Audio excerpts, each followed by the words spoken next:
welcome you to this Sabbath class. We thank you for tuning in on today. This is a day that Yah has made. It says in His Word that we're to rejoice and be glad in it. So we say shalom and peace and blessings and grace and mercy to all of those, all the kings and queens. We certainly salute you, all of the brothers and sisters grafted into Jesus Christ, into His body. We say hallelujah to all the those who are joining us maybe for the first time or for the second time, and those who are faithful down through the years of this teaching. We certainly salute you on today. Those across the airways, even out west. We certainly are praying for all of those in the body that are stretched out and scattered around the world, and knowing that out west it's a lot of heat and dry weather out there, putting them at risk.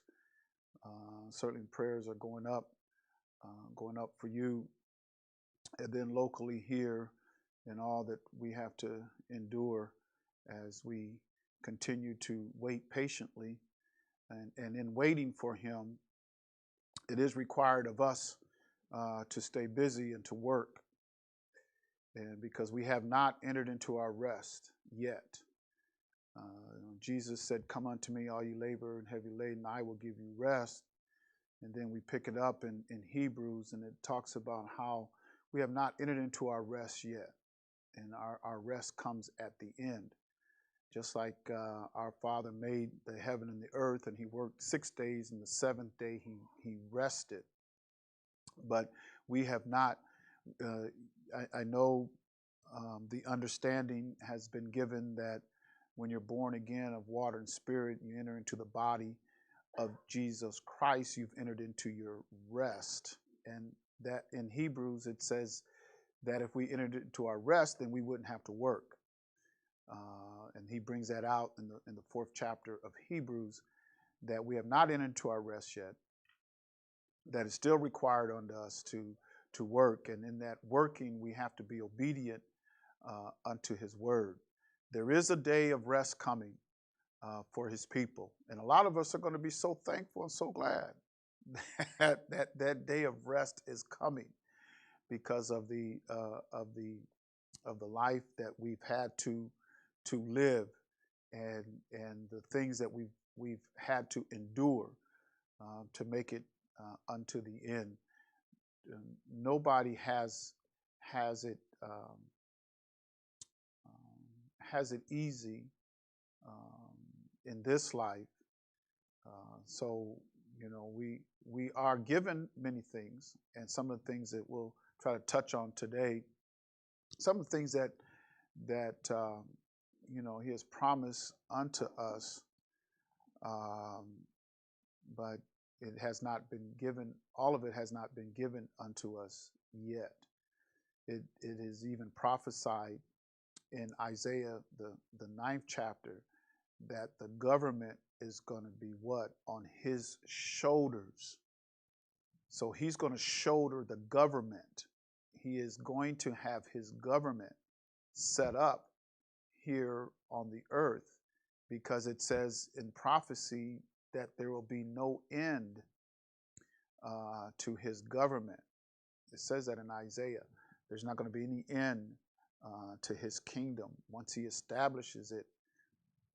If His kingdom was already here, we would not be praying for our Father and up in heaven, hallowed be Thy name. Thy kingdom come, Thy will be done in earth as it is in heaven. If His kingdom is already here on earth, you wouldn't have all of the sin and iniquity. All the sin and iniquity is not going to be in His kingdom. It's not going to be that. You're not going to have transgenders. You're not going to have homosexuality. You're not going to have murderers and killers and haters of all flesh. That's not in His kingdom. That's not in His kingdom. Now, we get a taste of it. We get a taste of it, a foretaste of it, when He fills us with His Spirit, because what comes with that Spirit and with the Holy Ghost is how he's going to govern, and how he does not tolerate iniquity and sin and transgression. Doesn't tolerate that. We see a lot of that today. We see sin is all around us. Iniquity is all around us. Fornicators are all around us. Adulterers are all around us. Liars are all around us. Murderers all around us. Bloodthirsty villains all around us. Haters of those who are good all around us. Disobedient to father and mother. Dishonoring parents all around us. Not having a love for him with all of our heart, mind, soul, body, and strength, and having him only before us, and no other gods or little gods before him. That's all around us.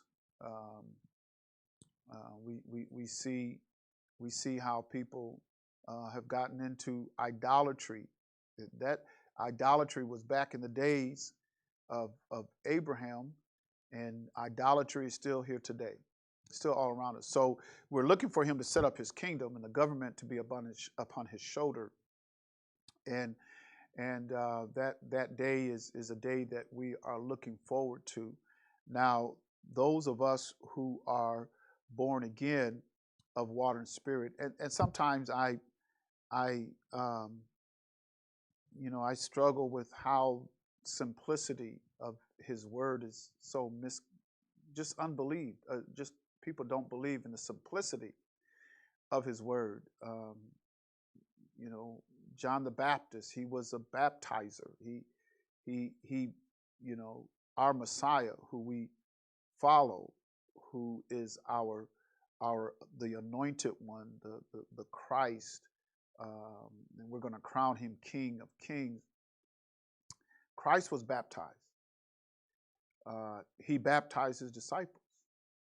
He told his disciples to go and to teach what he commanded them, and he taught them and told them, you baptize them.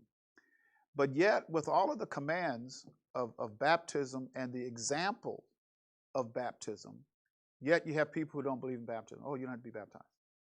I mean, some of the some very simplistic things of the Bible is not believed and not followed by his people and by heathens and Gentiles as well. There's just because you are an Israelite doesn't mean you have a lock on the kingdom, because he came unto his own, and he told his own.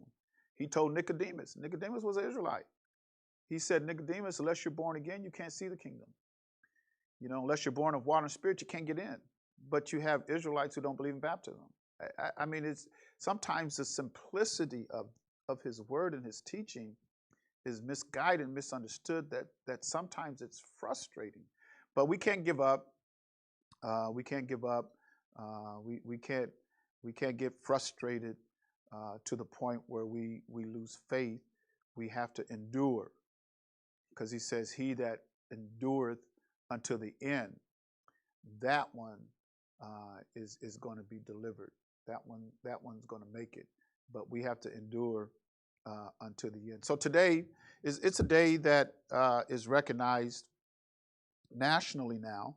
A lot of things going on today in the celebration and recognition of what they call Juneteenth.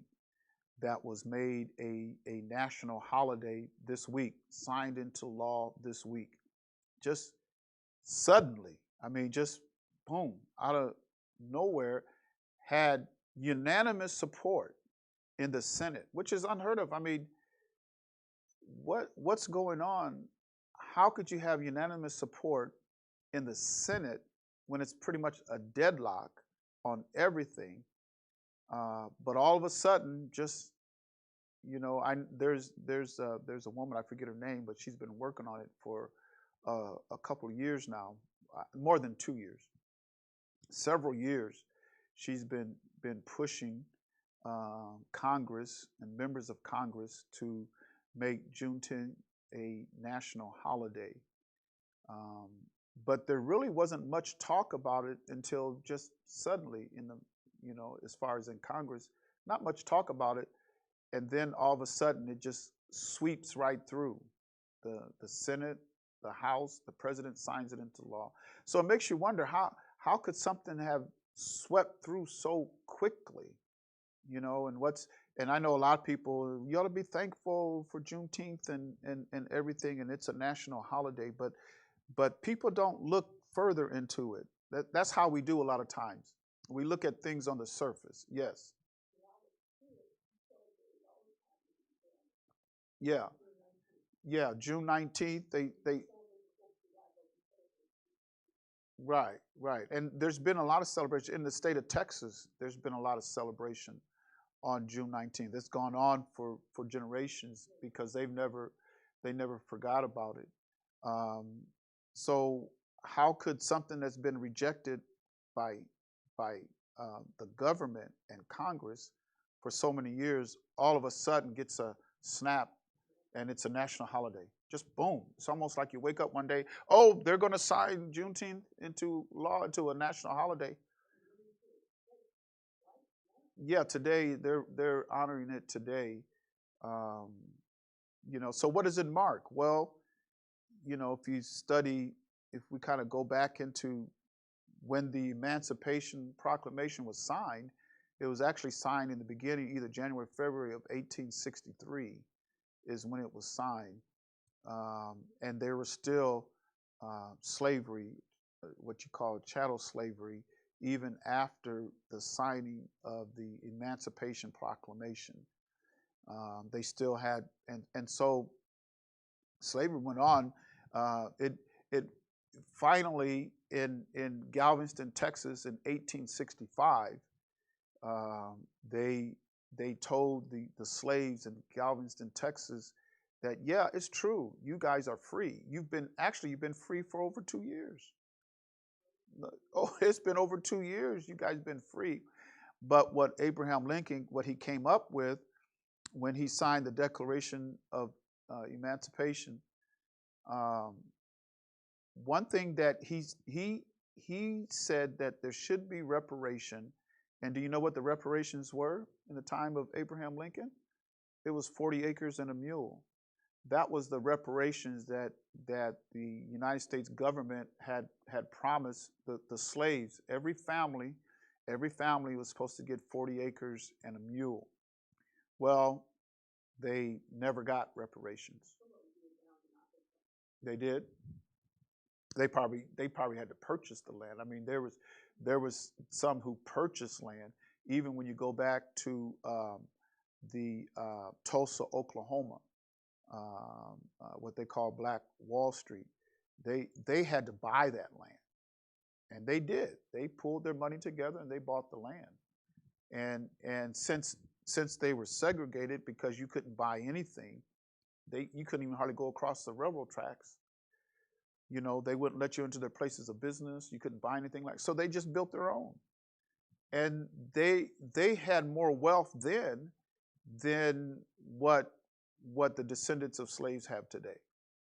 If you really look at how they built wealth, we don't have that kind of wealth today because of integration. Integration has taken a lot of the black wealth away. But one thing I know.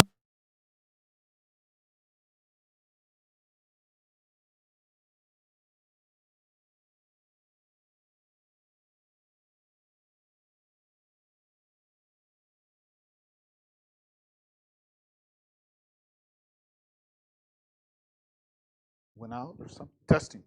Zeke, can you hear me? I guess I'm good. I think what happened was my batteries popped out of my um, lapel mic here. So, but what I was saying about the one of the observations of the national holiday that a lot of us we're overjoyed, and it should be recognized, especially with how they want to do away with history. They want to get away from critical race theory because it divides the country, which that's true. When you start talking about the past and where we came from and everything, it is division. It does bring about division. And so when they say that it divides the country, it does. And the country is divided. There's a lot of divide going down. It is, we're definitely divided. But that's what has to happen, because this is one of the heads of the beast, and so it's going to fall. Let's go to Jeremiah chapter 50, and I'm not going to read all of this, but I want to go down to, because this is dealing with Babylon. But first start with verse 22. I'm going to read verse 22 and verse 23. And it says, "A sound of battle is in the land, and of great destruction." And this is talking about Babylon. And then it says in verse 23, "How is the hammer of the whole earth cut asunder and broken?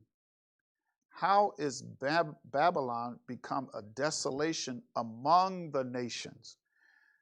The hammer of the whole earth, you look at who the hammer of the whole earth is now. This is something that President Eisenhower warned us, this nation, years ago. Some of you might remember. He said one of his greatest fears is if the United States government becomes a military complex, industrial military complex. That's how he phrased it. If America becomes an industrial military complex, that was one of the greatest fears that he would have for this nation and what it would do for this nation. This nation is a hammer. And what I mean by a hammer, it has so many different ways that it can destroy you militarily. They become very creative militarily to destroy. We have the greatest arsenal, as small as we are, when you look at our geographic compared to like Russia, China, even Canada, some of these other, even Japan and North and South Korea, even all the countries in Africa. They look at America, United States, because America is the Western hemisphere, but you look at the United States is the hammer. We're the ones that control the military complex around the world. We sell more military around the world than any other nation. Any other nation, they can't compare to it. Our fighters, we had a fighter jet called the Blackbird. I don't want to spend too much time on it, but the Blackbird, this is old. Some of you might have heard about the Blackberry.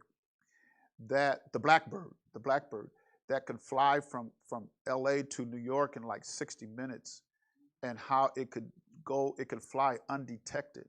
Radars could not pick it up. We were doing that back like in the 60s, 70s. We've been able to master the craft of air warfare where other countries, when we do things around the world, and what we're showing those around the world is old technology when it comes to our military might. If you see something that the United States is doing, that's old technology. They're pretty much getting rid of. We sell military planes to Israel, to Saudi Arabia, to a lot of. That's old technology. We've got more advanced technology now when it comes to air warfare. We're more advanced. Even our type of bombs, our missiles. In fact, they said President Obama, he was the master of drone warfare because he had these drones. We weren't doing foot soldiers, but he had these drones that was taking out people all over the world. Our CIA had drones. He was taking out people. And I mean, when they finally let loose of military goods around the world, that's almost like old technology. We're working on things now that will blow your mind, how they can empty out cities and leave all the infrastructure there, but get rid of all the people in the city. They're testing warfare now that people, and they're saying it's from other nations. They don't know if it's from from Cuba, which like, oh my goodness, you think Cuba has that technology? You got to be kidding me. But around Washington, D.C., they're hearing sounds and people are getting these headaches and they're trying to figure out who is behind. This is sonic warfare that they're doing. And where's the Pentagon at? It's right there in Virginia by Washington, D.C. I mean, we will push it off on like some other nation is doing it. I don't know if they even said it's from Cuba. Now, how is Cuba going to get? If you look at Cuba, they're driving cars back in the 60s. Yeah, I mean, you think Cuba's coming up with, come on, people, we can't be that. Sometimes I look at the news and I'm wondering, come on, who are they? But general public's gullible. We're gullible. But our military is working on things that can destroy people but leave infrastructure. Thermal warfare, sonic warfare. They're dealing with all this kind of work because the United States is the hammer. And it says right here, how is the hammer of the whole earth cut asunder and broken? It's got to happen. This nation is broken, it's divided, and these people know it. And they know that if we keep pushing some of this, where did we come from? How did it's going to divide the country. They know it. A lot of politicians, they know it. That's because they can see it coming. It is going to happen. It's going to happen. But that's one thing with Juneteenth, because they want to get rid of critical race theory, but Juneteenth puts it back on the map. But I wouldn't applaud it and celebrate it as if we're going to get something out of it, because we're not. It's a national holiday. So picture this. Picture this. It's a national holiday. Government workers have the day off with pay. So you're going to have government workers who get the day off with pay, and since they have the day off, they're going to be out, and it's going to be hot. They're going to go to stores. They're going to travel. They're going to go to the service industry. So they're going to go to restaurants. They're going to take their kids to Burger King, McDonald's. They're going to go to all these. And who do you think is going to be working at these places? People who are descendant of June 19th, who have to work and serve people who are getting paid to have the day off. And they're going to call it Juneteenth. We're celebrating Juneteenth. How are you celebrating Juneteenth when you at work and you serving somebody who's off with pay? I mean, we don't look beyond that. We don't look. We're so surface minded. Even with this book. So let's get into the word. Let's get into word. Even with the book that's given unto us, we don't dig deep. We don't go into the word. I want to go to Proverbs 25, I think it is in verse 2. Proverbs 25 and 2. It is the glory of Elohim to conceal a thing. To conceal something means you can't see it on the surface. If we have conceal and carry. You can carry, but it has to be concealed. So what does concealed mean? Well, I can't see it. I can't see it. It's concealed.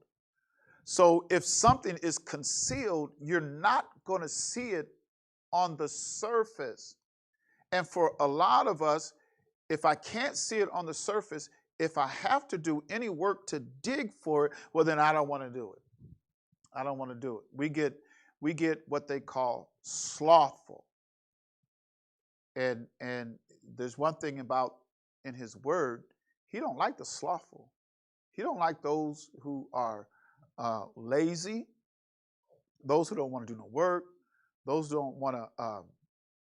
Now you got some who can't work for themselves. I'm not talking about them. I'm not talking about those who have handicaps that they can't work. I'm not talking about them.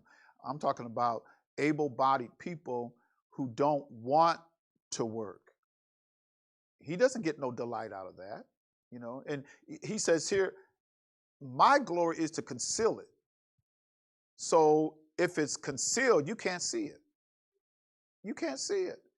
And now for me, and I brought up baptism, the simplicity of baptism, and how it's right there before us, and how people can't see that.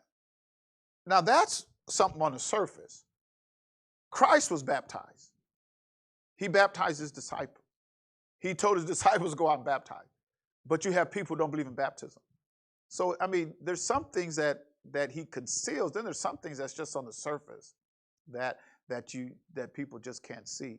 But he says here, but the honor of kings is to search out of matter, to search it out. Kings represents royalty. Everybody's not a king. Everybody's not royal. So those who are of royalty and royal seed, they search things out. I'm not going to take things on the surface. I'm going to dig a little deeper. I'm going to do some research. I'm going to study. I'm going to search this out because that's my honor. That makes me royal. So we can't be afraid to, like it says here, search. We can't be afraid to search. One thing that the church is in trouble with today is because nobody wants to search. In fact, our leaders and our teachers and our feeders should encourage people to search. Encourage, do your research. I say it around here all the time. Do your research. When I bring something out, what I just brought out today, do your research on it. If you search it out, you'll find it. You'll find it. That's how I was able to do it. Because if I'm just listening to mainstream media, I'm not going to find it. There's a lot of things mainstream media, the news networks hide from you. They purposely conceal things. But somebody who wants to be honorable, now they're going to do their checks. They're going to do their research. Just like, I don't know if everybody listened to President Joe Biden when he signed that into law, that national holiday. I don't know if everybody heard it because they only, in the news media, they just, even today I was listening, they even only give you clips of what he said. You had to have heard everything that he said when he signed that into law. And they did carry it live, but there's things that they've cut out that they don't keep live or they don't put in their clip. They do it all. It's like, oh my goodness. Okay, so you had to hear it live. So by hearing it live, what he said about signing it into law, he said that this mandates some activity now. He says we've got to be committed to activity. And he was sending out people into the black community. And you know what they were supposed to do? They were supposed to get people, though, because they said the black community is the community that does not want to take the vaccine. They're disproportionately, they're not getting the vaccine. So he says by signing this into law, not only are we going to celebrate, the end of slavery. You listen to that whole speech that he gave. But this is calling people to action. We're calling people to action to go into the community to get people vaccinated. He said it, to get people vaccinated. So, and I wonder why there is so much attention around this vaccination and why there is such a strong push. I mean, have you ever heard any kind of medicine, any kind of vaccine, anything being pushed so hard that corporations like Krispy Kreme, if you get a vaccination, you can get a donut, for a year or so? Every day you can come and get a donut, a free donut. If you take the shot. Take the shot. That's what they say, take the shot. You got Krispy Kreme, you can Google it and say, what are the incentives to get the vaccine? Just Google it around this country. In Ohio, because you had some regulators that were saying, this is just crazy. You're having a $1 million lottery drawing that somebody can win $1 million. This is unheard of. they're talking about you can register to get a free car. It's some of the incentives in the state of Michigan. You can possibly get a free car. I mean, have you ever heard of them doing anything like this in the history of our medicine in this country? Even out west, in certain places you go to, even in the state of Nevada, some of the incentives that they have in the state of Nevada. Oh, I think it's Colorado, is it? Or one of the states, you can get free marijuana. We're going to give you a free joint. You can get high. If you just take the shot, we're going to give you some marijuana, free marijuana. It's unheard of. So why aren't we searching to figure out why is there such a push for this? When your chances of survival is 97% that you can survive. Now they said, okay, we got a new variant coming. This one is worse than the other one. It's coming from India. It's coming from the UK. I mean, what is the messaging behind this? We're looking at something that's unprecedented in our history. And they want everybody just to lay down. We don't want you to ask any questions. I could be cut offline. They could cut me offline, off of the platforms that we're using. They could cut me off just by saying some of the things that I've said. They can cut me off for that. But why? Why is it? There is something going on that many of us just choose to ignore.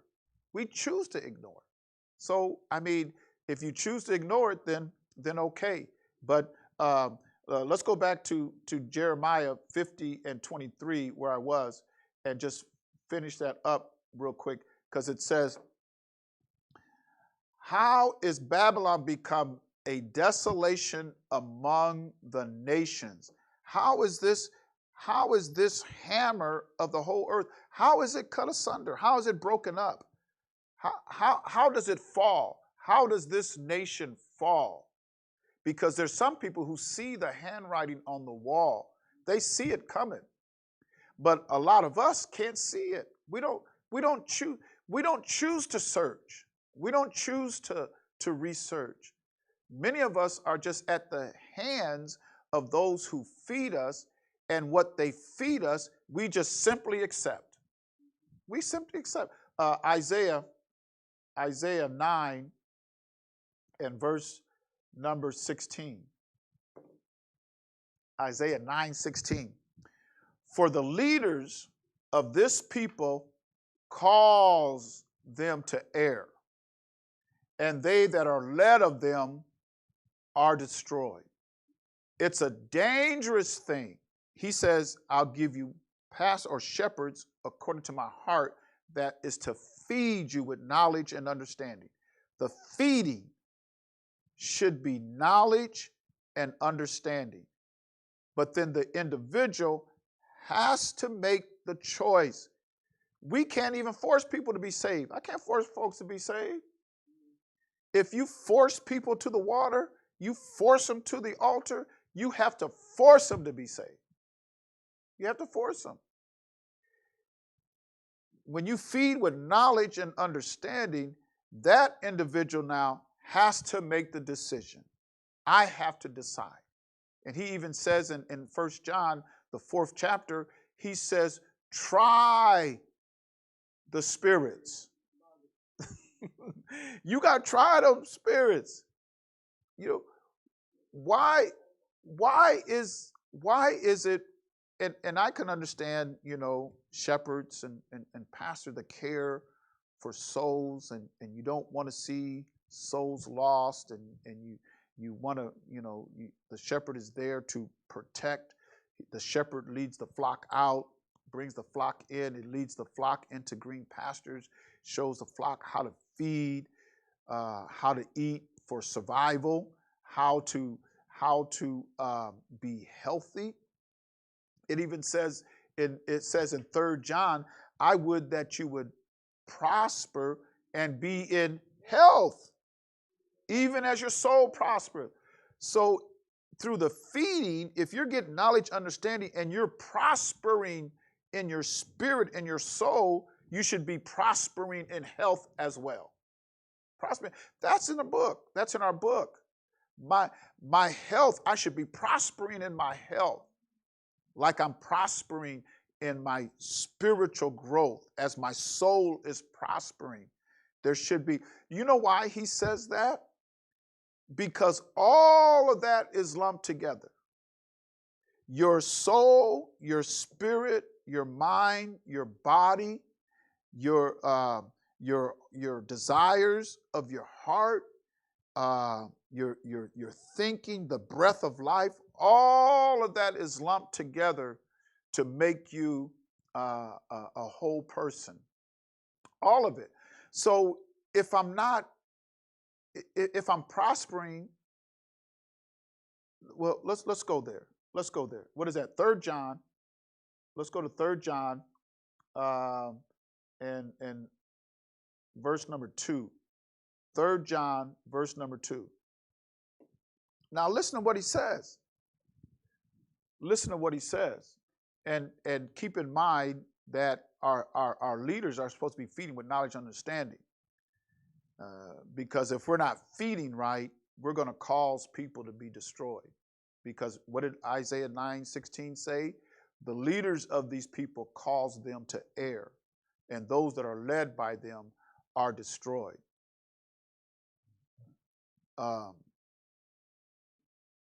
Because with that, one other thing I would say is we are all products of our teaching.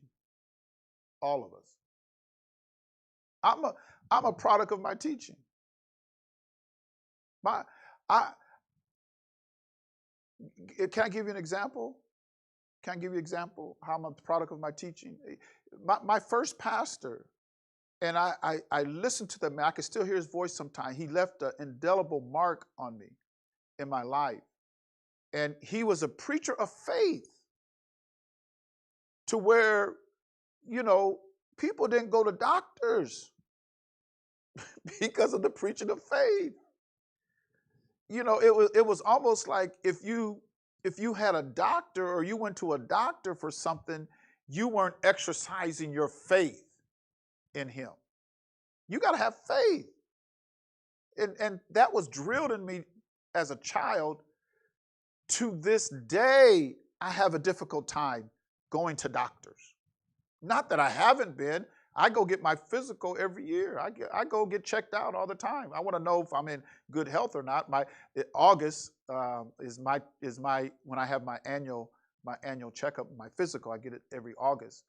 I do go to the doctor, but as I was growing up, my belief in faith and having faith in Christ and my Messiah, I didn't have to go to. And if I exercised going to the doctor, I didn't have faith. But I was a product of my teaching. That's what I was a product of. To this day, I mean, it was putting me so tough that to this day, and we have men who have studied medicine and have studied health, and that can teach us on how to take care of our bodies. That is needful. But I had a hard time. Now, certain injuries that I've had, first thing I did is I went to a doctor. I had certain injuries. I went to a doctor. I believe in doctors, but as I was growing up, the teaching of faith was so strong, I felt guilty if I went to a doctor. I felt like I wasn't trusting in Jesus Christ if I went to a doctor. That's how I felt. And I don't feel that way anymore. I mean, I like I said, I still have, I'm still believing in faith, faith in healing. I still believe that. That was put in me as a child, that you could pray. And we've seen miracles. Some of us, we've seen some miracles. We've seen some miracles. So, but I think that everybody should have a physician, and that you should, if you got some kind of disease or something sick, or you got an injury or something, you should go to a doctor. I believe that. In fact, we don't know what's wrong with us unless you go to a doctor. and then you know what to pray on. Let me, lay hands on them. We have the James where it says let the prayer of faith heals the sick. The prayer of faith. So what it says here in First John or Third John, he says, "Beloved, I wish above all things, I wish that thou mayest prosper." And he even brings out prosperity and health before he even speaks of the soul prospering. He said, "I wish above all things that thou mayest prosper and be in health, even as thy soul prospereth." So as I'm being fed knowledge and understanding, and I'm prospering, and I'm being I'm growing, and I'm prospering in the word and in the spirit, my health shall prosper as well. I know that the number one killer in the United States is heart disease. You can look it up. It's heart disease. The number two is cancer. Number two is cancer. Number three was the virus, but you can't find anybody dying of influenza last year, which happens all the time. Every year prior to COVID, people died of influenza. That's in our history. You just look it up. People died of the complications of influenza before COVID-19. But this past year, all deaths related to the flu or whatever was COVID-19. All of it was related to the virus. So that was number three last year. So as my soul is prospering, then I should be prospering health-wise too. So why isn't it teachings going on how to prevent heart disease? You don't hear about that. You don't hear about that. When we actually can have, it's given, a suitable diet is given unto us, and a lifestyle is given unto us to where we shouldn't suffer from heart disease. We can live a certain way to where we don't suffer from diabetes. Yeah, there's a high blood pressure. A lot of those things, we can eliminate that if we know how to prosper in health and live a certain. Now, there's a lot of, our lifestyle brings a lot of pressure and stress on us. But when when you're fed this word, I know some things have to happen. So I can't stress out about it. We put a lot of stress on ourselves that affects our health when we ought to know what the outcome of things are going to be. He told us that children are going to rise up against their parents and cause some of them to be put to death. Jesus said that. So I know that. So I can't stress out. I've had family problems. I've had children rise up against me. I can't stress out. Does it bother me? For a while there, yeah. For a while there, I was soaking my pillow with tears. I didn't want you to see it, but I was soaking my pillow with tears.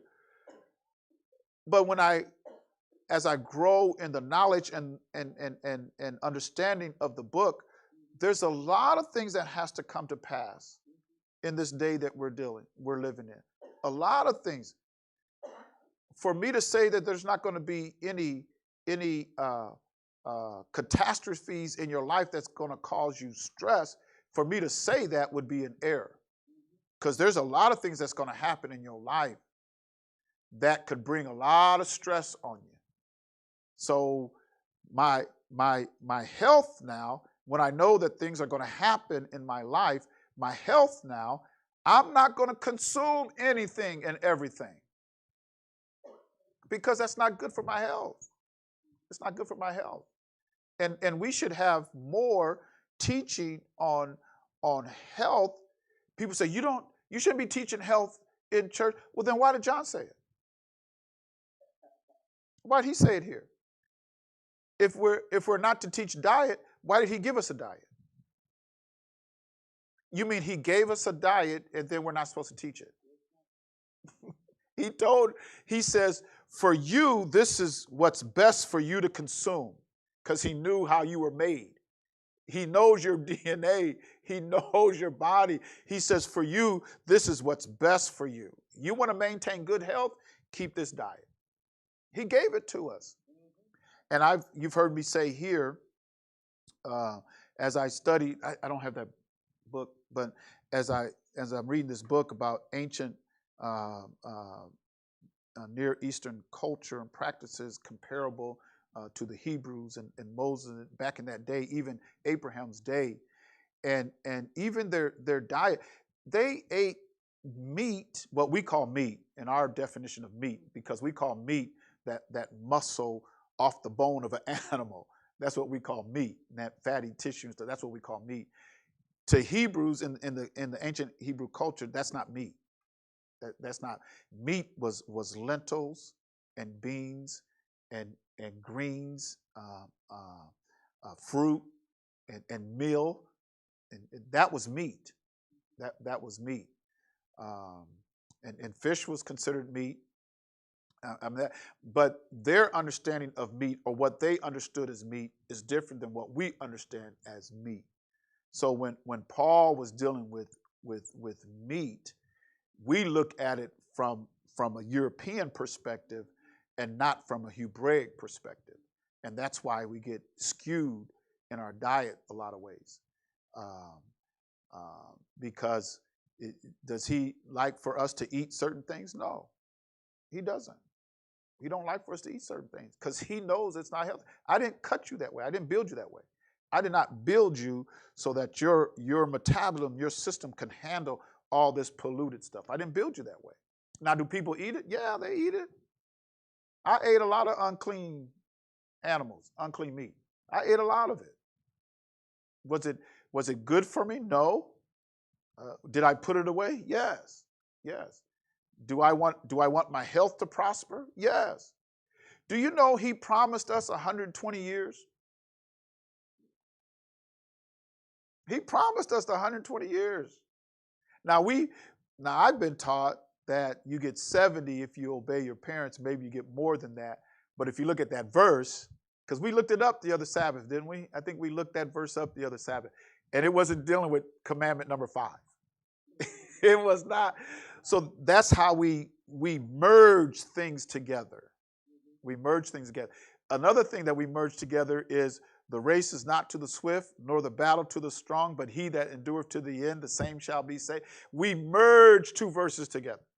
Because in Ecclesiastes, it says the race is not to the swift, nor the battle to the strong, but what? Time and chance happens to us all.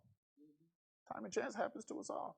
Jesus said in Matthew 24:13, I think it is, he said the race is not, or he says, he that endureth to the end, the same shall be saved. That's what Jesus said in Matthew 24:13, I believe.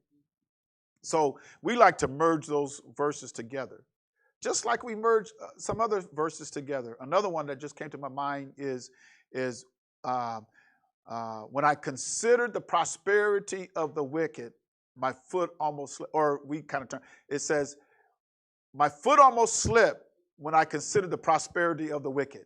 And what we did is we merged some verses together. And that's what, that's what we were taught. I still have not found in the book, and I asked somebody to look it up because we got word searches now we can do, where it says he does not dwell in an unclean vessel. And I searched for that verse. He does not dwell in an unclean vessel. And I haven't found it. Another verse is, and maybe it's there, I just haven't found it. But another verse is sin is a stench in his nostrils. And I said that before. I haven't really found that yet. There's some references to sin, how he hates sin. And he said he doesn't accept their sacrifices anymore. It's a stench unto him. But a lot of times we start to move things together. Another thing that we like to do is, he doesn't hear a sinner's prayer. And it was a Pharisee that said that, not Jesus. If he never heard a sinner's prayer, how did he hear yours? When you cried out unto him that you wanted to be saved, how did he hear yours if he doesn't hear a sinner's prayer? So a lot of times we merge, but we're the product of what people tell us and teach us. We're just a product of that. We're just a product of that. So our health now should be prospering as we're prospering spiritually, as our soul is prospering. So looking at the soul, and we kind of brought some things out the other day, and if you look at this, we'll go into the lexicon, strong lexicon, and the soul here, which is G5590, and the soul there, he's dealing with psyche. In the Greek, it is psyche. Psyche. Now, if you look at the definition, and then you understand psyche, when we study the psyche, when somebody says they're going to study the psyche or they're taking psychology classes, what are they studying? Huh? Mental illness. They're studying the mind. They're studying your mind. And in the Greek, it's psyche. But that's really not the definition. But that's how we see psyche and psychology, the study of the mind. And it could be diseases of the mind, behavior of the mind. That's what it is in Greek. But that's not what they meant in Hebrew, and how the Hebrews understood it when the Most High was dealing with their soul, when he was dealing with their soul. So let's go to Genesis chapter 2 and verse 7. Genesis chapter 2 and verse 7. And we're talking about the prosperity of the soul. He says, beloved, above all things, I would that you would prosper and be in health, even as your soul prospereth. So in Genesis 2 and 7,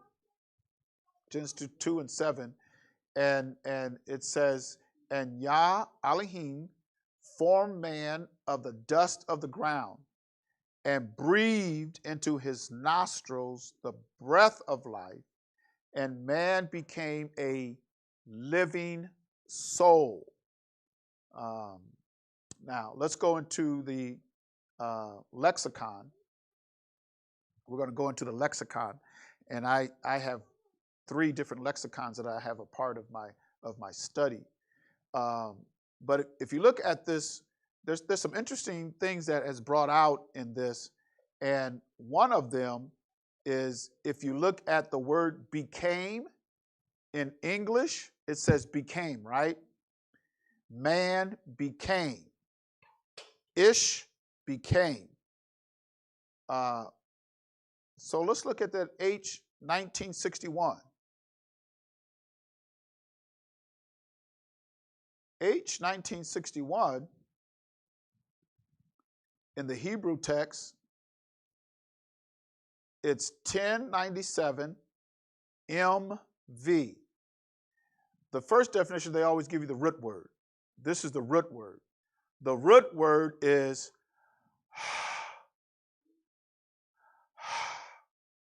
that's the root word. Okay? So it is to breathe.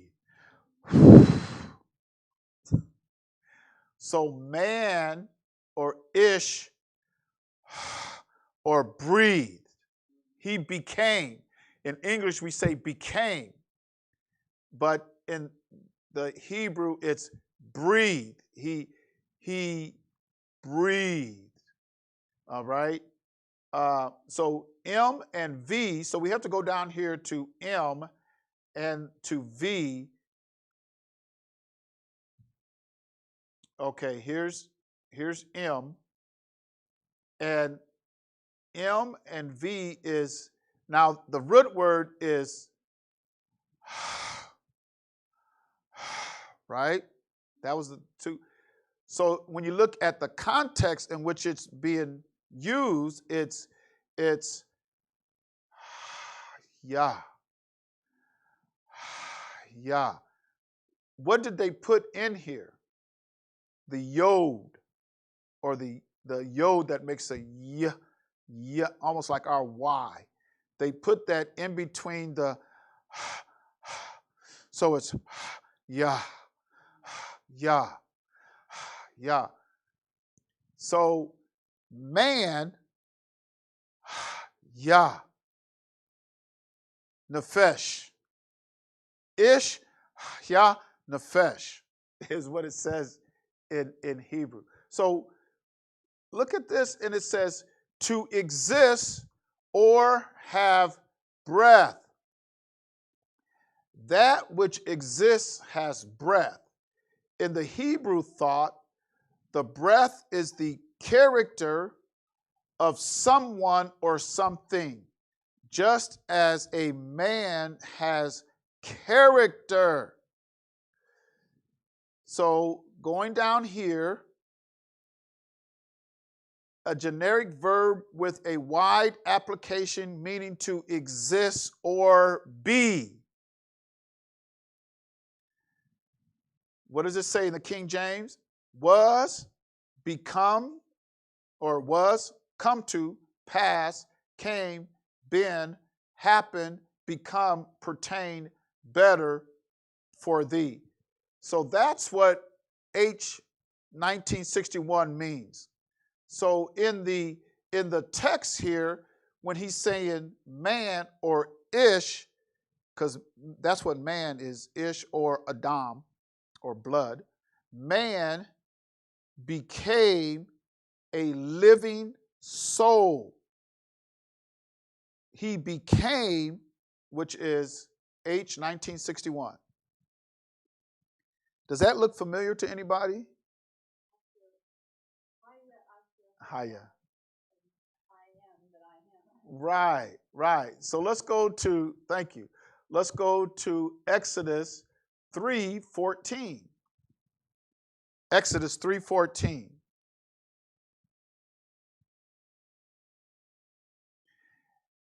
Elohim said unto Moshe, I am that I am. And he said, thus shalt thou say unto the children of Yasharal, I am have sent me unto you. That's in English. Let's go to the text in which it was written and to the people, the language that they spoke and how they understood it. I am, H 1961. Wait a minute, we just seen that. We just seen that, right? So I am that I am, Ahaya, Asher Ahaya is what he's saying. So that I am is the same thing we seen in Genesis when he made Adam and he breathed into him, and then Adam became, or Adam or man began to live. He began to live. And the way that he began to live was off of the breath of the Most High. So the Most High breathed into him and he became, that becoming. Now, remember what we said, what that becoming was, right? MV, we go down here. To exist or have breath. That which exists breathes. In the Hebrew thought, the breath is the what? The character. In the Hebrew thought, the breath is the character of someone or something. So, can you picture him grabbing the dirt and sculpturing the dirt. And there he was. There he was, almost like an inanimate object. He was an inanimate object. But then the Most High begins to blow on him or breathe into him. And that breath that breathed into him, then that inanimate object became. And that becoming was Hayah. That becoming is Hayah. This something just hit me. And well, it's just in John where it says Jesus did the same thing. Remember, he did the same thing to the disciples in John. What did he do after his resurrection? What did he do? He breathed on them that they might what? Receive the or become. He breathed on them that they might become. And what were they to become? Well, they're supposed to become like him. We're supposed to become like our Messiah. Because when you look at the first Adam, he was made what? In the image. He became like his creator. He became like his creator. So when Christ breathed on, when the Messiah breathed on them, they had to become like him. That's why we should be in his image and his likeness. When we receive of his spirit, we become. Didn't he say, oh, wait a minute. Let's go to John. Let's go to John 1 and verse number 12. Let's go to John verse 1 and 12. But as many as received him, to them, gave he power to become. Now, it's in English now, but you have to understand they did not speak English, so you have to go to the Hebrew text to see what become is. So if I go to the Hebrew text to see what become is, then I have to go back to Genesis 2 and 7. Adam became a living soul. So in John 1 and 12, it was they would become what? They would become the sons of Elohim, because a son of Elohim is made in his image, in his likeness, in his image. It was done like that in the beginning with Adam. But we know that Adam was cut off because of transgression. He was cut off because of transgression. So now we have to become all over again. And that's how we become all over again, is through the breath. The breath, and like Jesus says, he breathed on them that they would receive the Holy Ghost, or they would become the sons of Elohim. And it's just like it, oh man.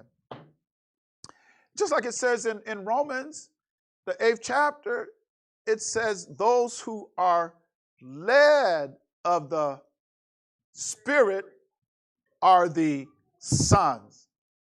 So when he breathed on you and you became a son, now that spirit now is going to lead. That's how we're identified as the sons of Elohim, is if we're led by that spirit and we're of his likeness, we're of his image. So that's kind of like a sidebar, wasn't it? But so Genesis 2 and 7, and man, Adam, which is blood, Ahaya, living, which is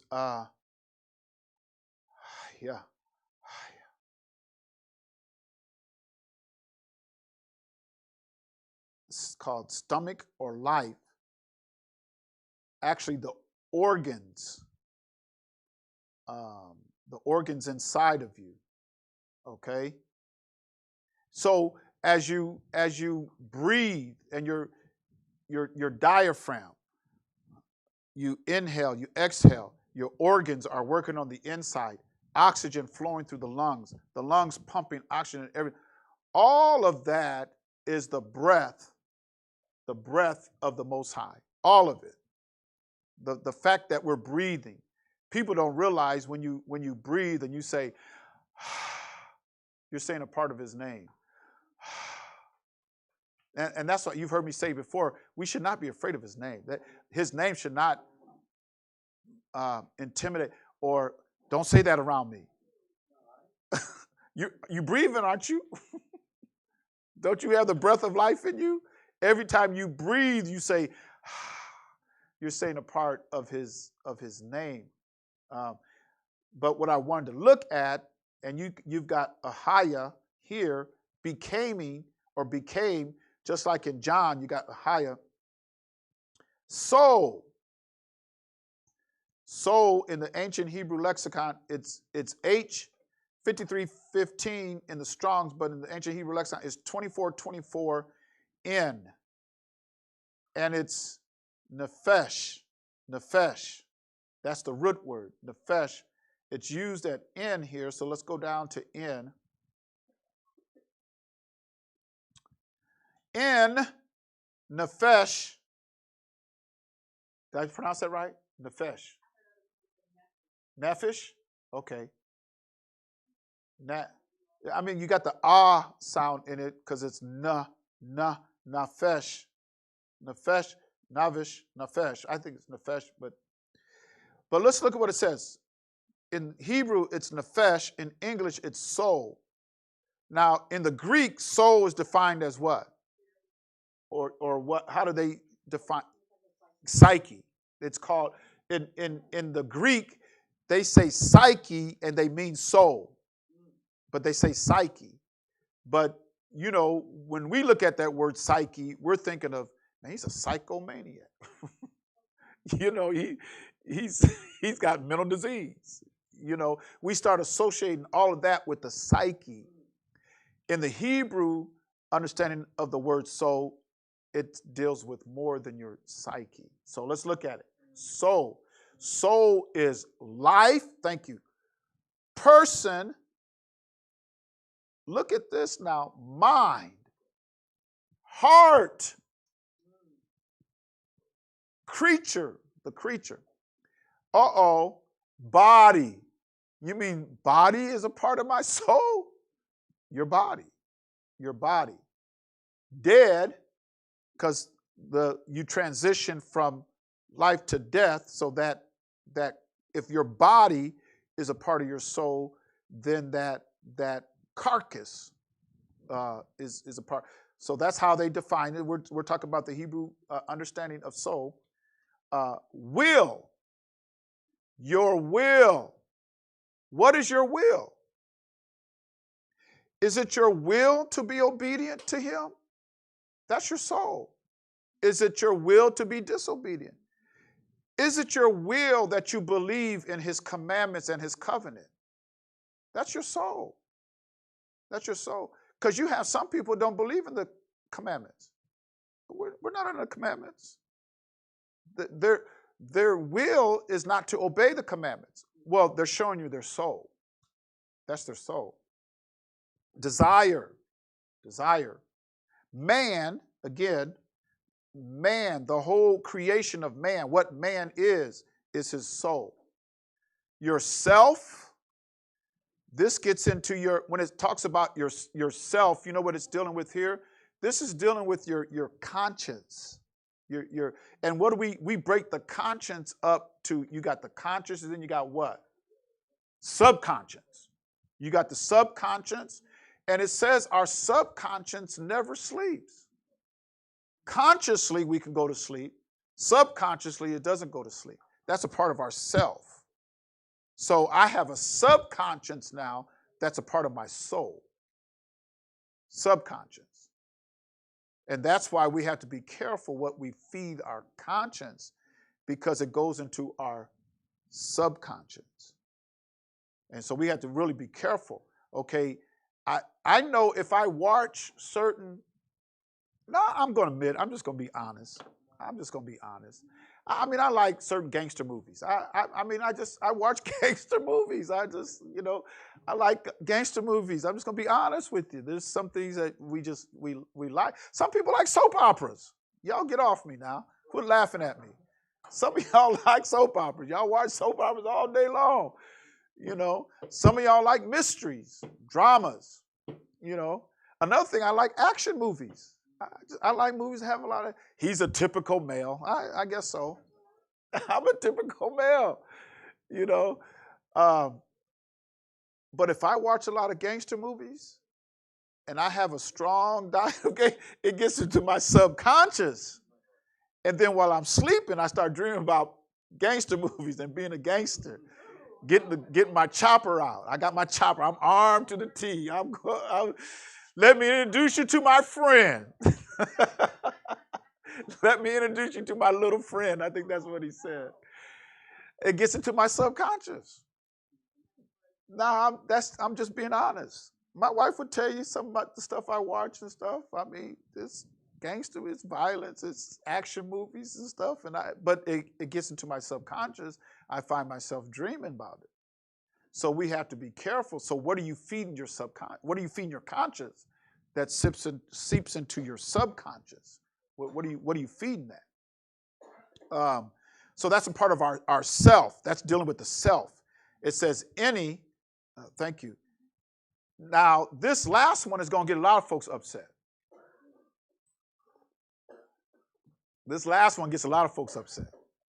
Because a part of your soul is your appetite. That's part of your soul. See how this ties into 3 John verse 2? He says, beloved, above all things, I would that you would prosper and be in health, even as your soul prosper. So a part of my soul is my appetite. And Brother Shaul even dealt with them devils. And where do them devils reside? He talks about in the inner parts, down in your stomach. And that's where a lot of people think demons is down in the stomach, and trying to get those demons out of the stomach. But the appetite now, this gets a lot of people in trouble and makes it difficult for those who are searching truth to really study, because we don't want to deal with appetite. Don't mess with my plate. Folks will tell you that. Don't mess with my plate. I'll eat whatever I want to eat. But in the Hebrew, notice now it says, as the Hebrews understand it, their understanding of the soul was your whole character, and then they break it down into parts like this: soul, life, person, mind, heart, creature, body, dead, will, desire, man, self, that consciousness, any appetite. Now, does it mean any appetite? Well, it had a comma in there, so we're dealing with appetite by itself. Your stomach will crave certain things if you feed it certain things. It'll start craving it. And that's what an appetite is. An appetite is what you crave, what you desire, what I want to eat. Your diet is whatever you eat. I'm going on a diet. Well, you better eat then. So, because you heard folks say that, I'm going on a diet. Well, you better eat, because diet is in diet. But diet simply is what you consume. What you consume. So somebody says, I'm going on a diet. Well, what are you consuming? You better eat something. Now, if you say you're going on a fast, now that's different. A fast means you ain't going to eat nothing. And you had this guy over in Russia, and he just came off of, because he said he wasn't gonna eat until he got, I forget what his, but he finally started eating. That guy over in Russia, that prisoner that they have, they poisoned him, and he went to another country to get revived, and then he went back to Russia, and they arrested him and put him in jail. And then he said he was going on a fast. He was going to go on a starvation until hunger strike. That's what it's called. And he was going on a hunger strike. But yeah, they starting to feed him now because he was because he was getting to be a skeleton, man. They said he was like skin and bone. But it's difficult to teach this in churches because people are highly offended when you mess with their plate, when you mess with their appetite.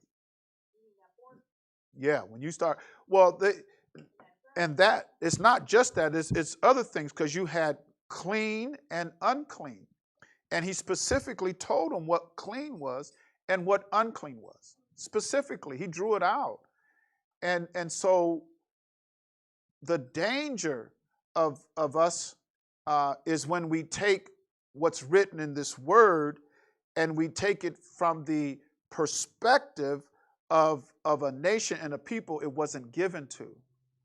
And when we start to understand the book through their lens and their perspective from their culture and from their language, just like the Greek you say psyche, but in the Hebrew you say nephesh, and it gives you a different meaning. You have a totally different meaning. Even when you say become, like in St. John, the first chapter, verse number 12, he gave them power to become sons of Elohim, and it said the Messiah breathed on them that they would receive the Spirit, and when they received the Spirit, they became sons of Elohim. Just like when in Genesis 2:7 here, Yah Elohim breathed on him the breath of life, man became a living soul. Man became a character. He became a character. He became, like it says here, nephesh. Soul, he became life, he became a person. Mind start functioning, heart start functioning. He was a creature. His body start functioning. Will, desire, man, self, any, appetite. Especially when we're dealing with the body, you can do everything right and still be unclean and not be able to get into the temple. You did everything right. Everything right. You did everything right, what you're supposed to do, but there was times where you could not get into the temple because you were unclean. One of those is because we see this with when he told to bring Yasharal to the base of the mountain, but don't touch the mountain, be on the base of the mountain. But he told them, tell the husbands, don't come at your wives, because husbands coming at their wives made them unclean. And it even teaches in the book, if you come at your wife, you have to go outside the camp, or you had to get cleaned up first before you were allowed to, and be unclean for the evening before you were allowed to go into the sanctuary. You didn't do anything illegal. That was what husband and wife supposed to do. But just doing what was legal and allowed to do made you unclean to get into the temple. They had to wash their bodies and be unclean till the evening. And then they were allowed to go. Wait a minute, I didn't do anything wrong. No, you didn't. You did not do anything wrong. Husbands and wives are supposed to do that. But that made you unclean, so where you couldn't get into the temple. Now, we don't practice those things today, but they did. They did. That was a part of their culture. You know, you got people do it, they come right into the church. The church I came from, people did it in the church. Am I right? I ain't lying. I ain't lying. So, but was that different than what they did in the book? What did Ali's sons do? They was doing it at the altar. They was taking advantage of women right there at the altar. And Ali didn't. When I say Ali, I mean you guys know him. We say Eli, but his name is Ali. His sons. They did, and he didn't reprimand. He didn't. He should have took his sons down. He should have brought them out. Now he asked them, "Why are you doing that?" But that wasn't enough. He says, "Why are you doing that? You're disgracing me in my family." That wasn't enough. He should have taken. Well, they were just bad. It cost Ali his life, and it cost Yasharal the Ark of the Covenant because it went into the Philistines' hands. Because of that unclean what they were practicing at the temple doors. Yes.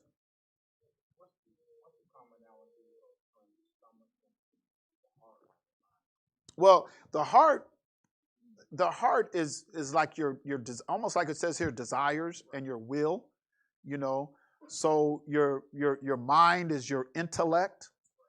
And that's what the Greeks look at it as far as psyche. They're looking at your intellect, but it does deal with the mind.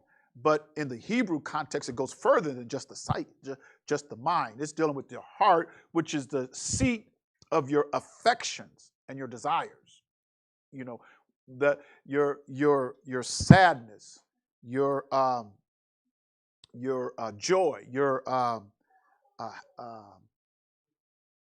happiness, your emotions and stuff. All of that comes from what the heart. It's not dealing with the muscle because the heart's a muscle. That's dealing more with the creature, the body.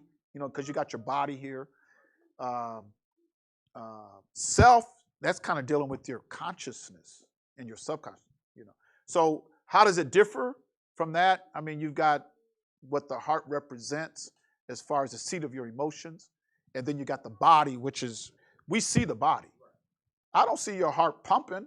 It's got to be pumping because I see you breathing, you move, So it's got to be pumping. Once your heart stops pumping, you're going to drop and be a corpse. So I see the heart pumping, but your emotions, when you have certain expressions of your face and when you do certain things, that's dealing with the heart that comes from the seat of the heart. Um, um, Isn't your stomach your second mind? Your second mind? That's what they say. Well, when you feel emotion, like some people will get diarrhea because they're upset. Mm-hmm. It affects your functions of your body. Right. Certain emotions does. Your stomach also will. It acts as an immune response too, because if your stomach's off, you can get sick.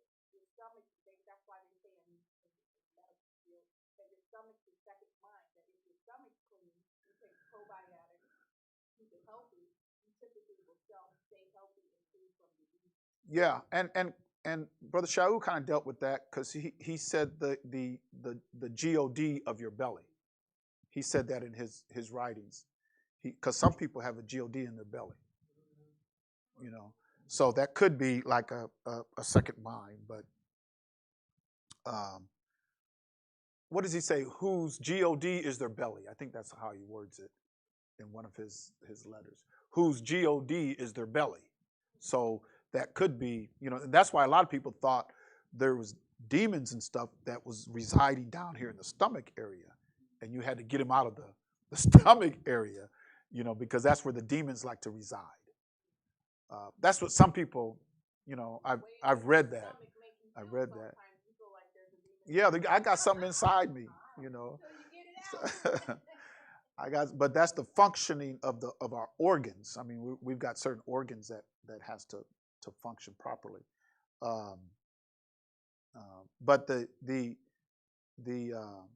some of these things that was given to the Hebrew, their understanding of nefesh, is something that we really don't like to deal with, or we have a difficult time with. We don't see the soul like that. We don't see the soul like they see the soul, because the body is a soul. Your body. what you put on your body. You're dressing your soul.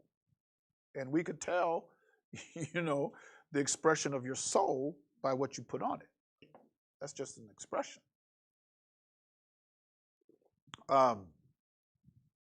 So all of this makes up the soul in the person. That's why we can go to Leviticus chapter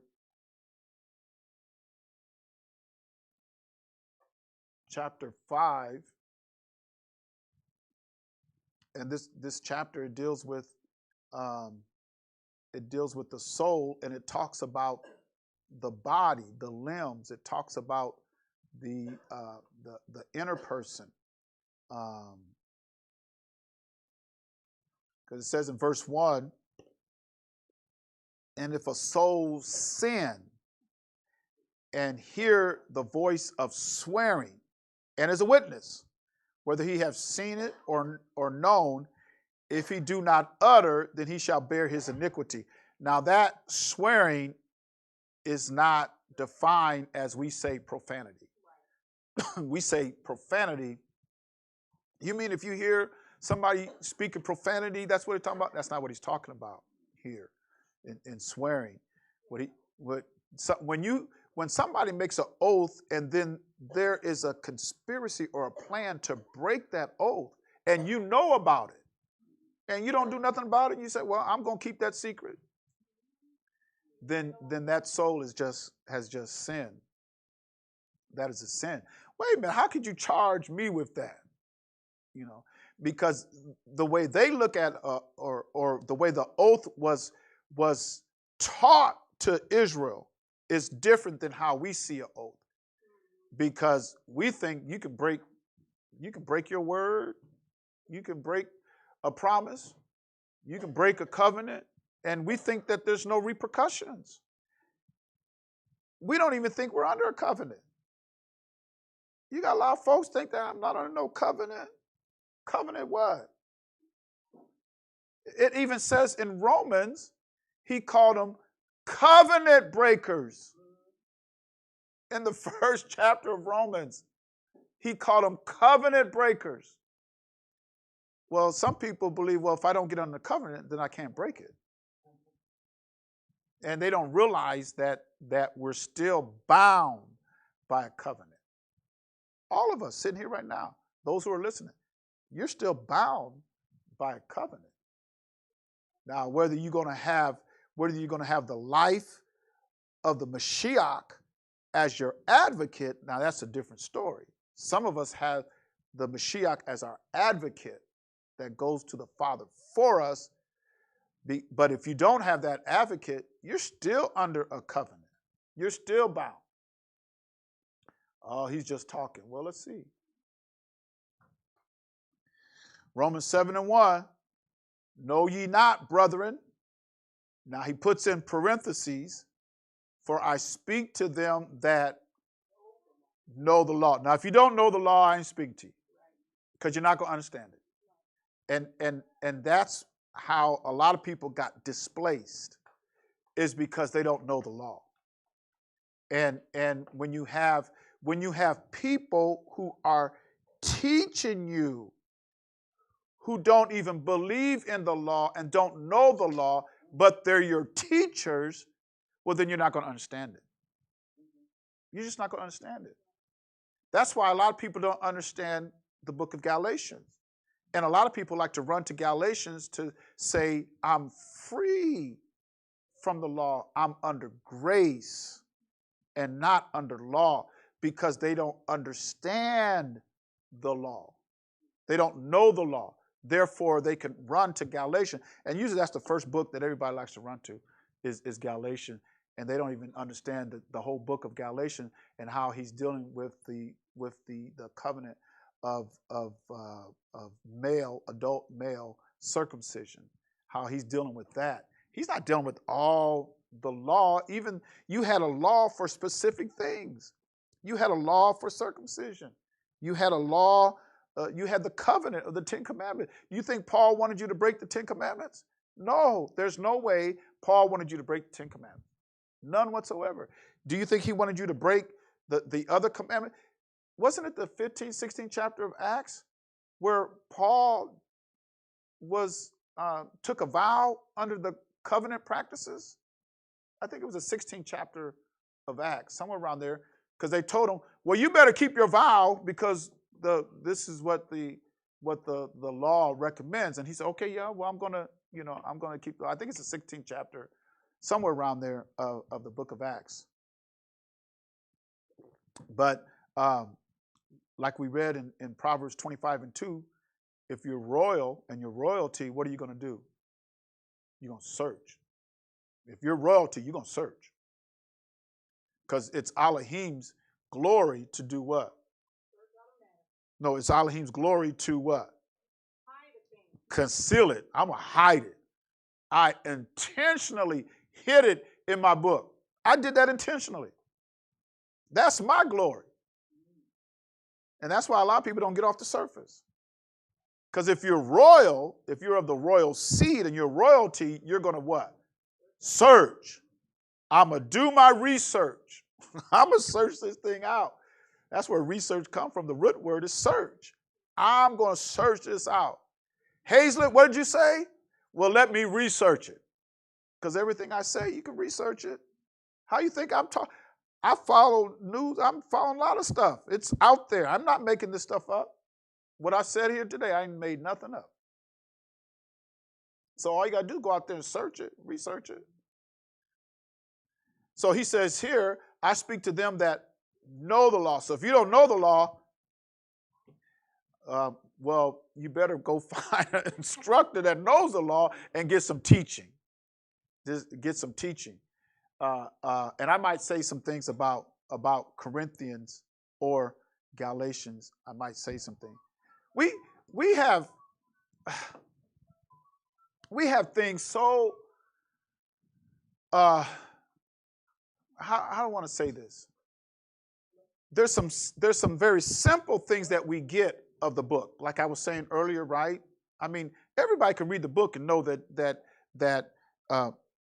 John the Baptizer, or the immerser, that's what he did. He immersed people in water. Our Messiah was baptized. He baptized his disciples. He taught his disciples to go and baptize. But then you got some people who fight against baptism. It's like, wait a minute, come on now. That's birth 101. I mean, you got to be baptized. That's birth 101. And then receiving of his spirit. There's some things that cannot be, because I cannot become a son or Ben Elohim. I can't become a Ben Elohim if I don't have his spirit. If you don't have his spirit, it's just like we read in Genesis. I'm kind of rehashing, but he breathed on them the breath of life. Man became a living soul. So he breathes on us with the spirit so that we can become Ben Elohim. Right? I can't become Ben Elohim. He don't breathe on me with his spirit and I receive his spirit. I can't become Ben Elohim. So there's things that are just kind of basic that you don't have to do too much digging for. But there's some other things. Do you know why? Because can I sting you a little bit? Did it bother anybody when the Messiah said, let the dead bury the dead? Did that bother? Do you think you can preach that in churches today? You can't preach that in churches. Oh, man, if I want to get thrown out of church, I'll tell folks, let the dead bury the dead. Get out of here. That's what they'll tell you. You better get out of here. Don't tell me that I can't bury my father. That was a man and his father, right? He says, let me go bury my father first. He's passed away. He says, let the dead bury the dead. Follow me. You follow me. Let them do that. Something that was even a little, I'll say a little, that'll sting you even more than that. Let's go to Ezekiel. Ezekiel 24 and verse number 15. Now, I don't think I could do. I don't think I could do this. I don't know. I don't think I could do this. But see, a lot of people want those glorified positions in leadership. They want to be the top. I want to be the bishop. I want to be the elder. I want to be the pastor. I want to be the deacon. I want to be the head. I mean, you have a lot of people who want those positions. And we kind of glamorize those positions to where people want those positions and don't want the glory of it, but really don't want the suffering of it. Because if he's chosen you, you got to go through something or you've been through something. That's how he chooses people up at his leadership. People like to get in that upper echelon. But if you haven't gone through nothing, or if he hasn't chosen you, or if he does choose you, you will go through something. Because notice what he does to his prophets. A lot of people talk, and I hear people, prophet so-and-so, prophet so-and-so. And then I look at the prophets in this book, and I look at the men in the book, and what they had to go through. All of them, almost every single one of them. From Job or Job, from Job to Isaiah, Yashayahu, to Jeremiah, Yirmiyahu, to Ezekiel. So let's look at what Ezekiel had to go through. Also, the word of Yah came unto me, saying, Son of man, behold, I take away from thee the desire of thine eyes with a stroke. Now, the desires of his eyes, and then it's going to happen quickly. Quickly. I mean, a stroke, just like a stroke.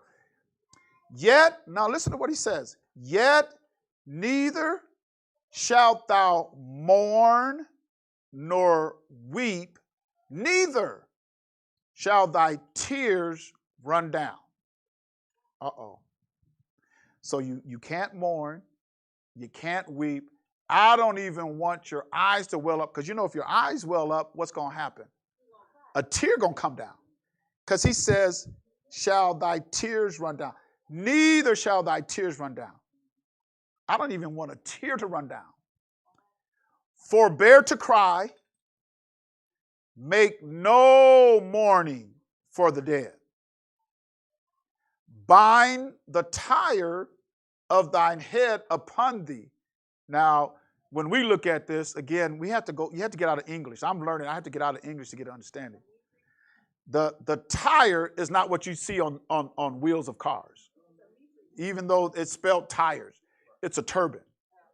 The Demetria turban, it's what they wrap around their head. Now, you have to remember now, Ezekiel wasn't bald-headed.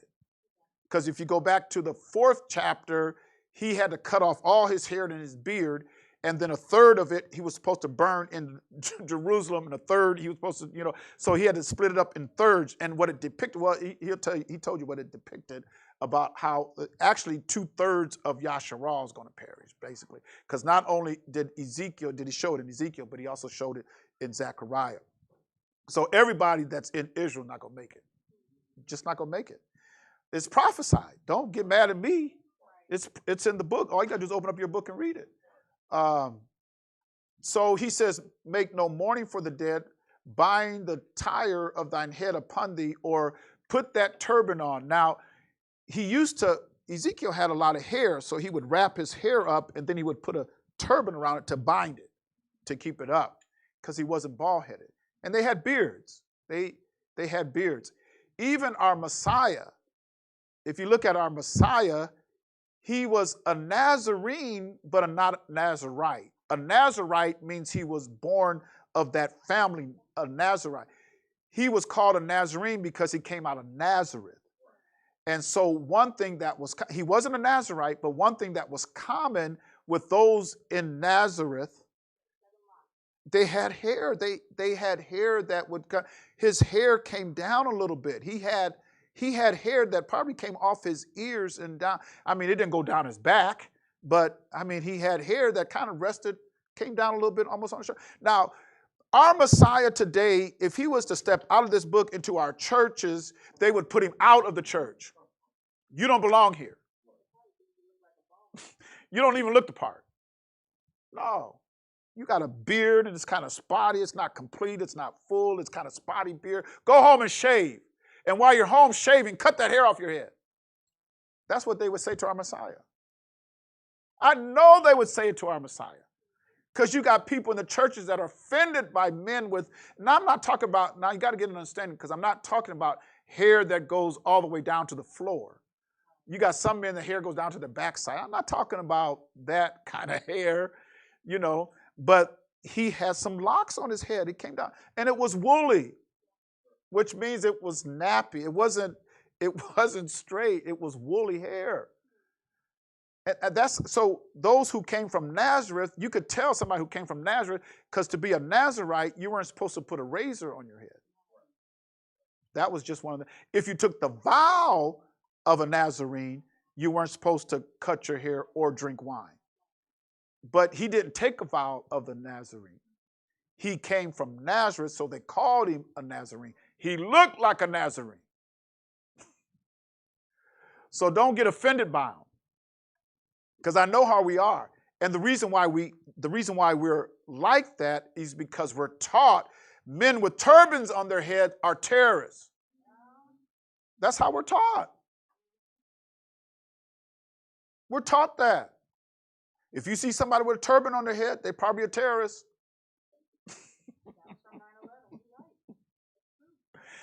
But he wore a turban. That's what a tire is. Okay, buying the tire.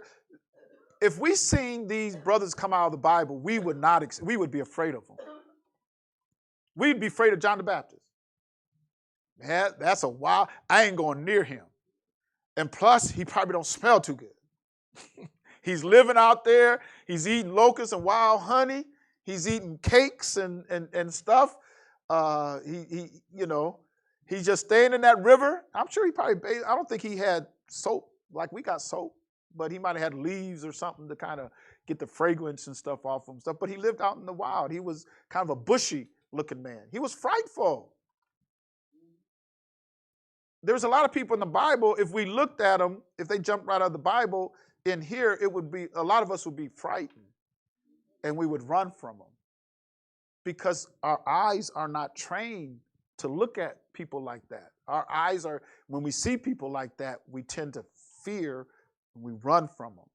But that's how they look, you know. So when you see Christ and he's going to have a head full of hair and it's going to be white and woolly, you're going to look at him. And you look at his eyes going to be red like a flaming fire. And you're going to hear his voice like the sound of many waters. He's kind of frightful. So, okay, am I boring y'all? Let me hear it. Bind the tire of thine hand upon thee, thine head upon thee, and put thy shoes upon thy feet, and cover not thy lips, and eat not the bread of men. So basically, he's telling them to do what he did. What we do is totally opposite. Almost what we do is totally opposite. Even to where it says, and eat not the bread of men. So at the time of mourning, and when you're going through this, there ain't no feast. There ain't no time to eat like that. So what do we do? What do we call it? Repast. Yeah, massive repast. So we do a lot of things opposite of what he was telling me. He said, I don't want you to do that. Don't do that. Now for us, yes.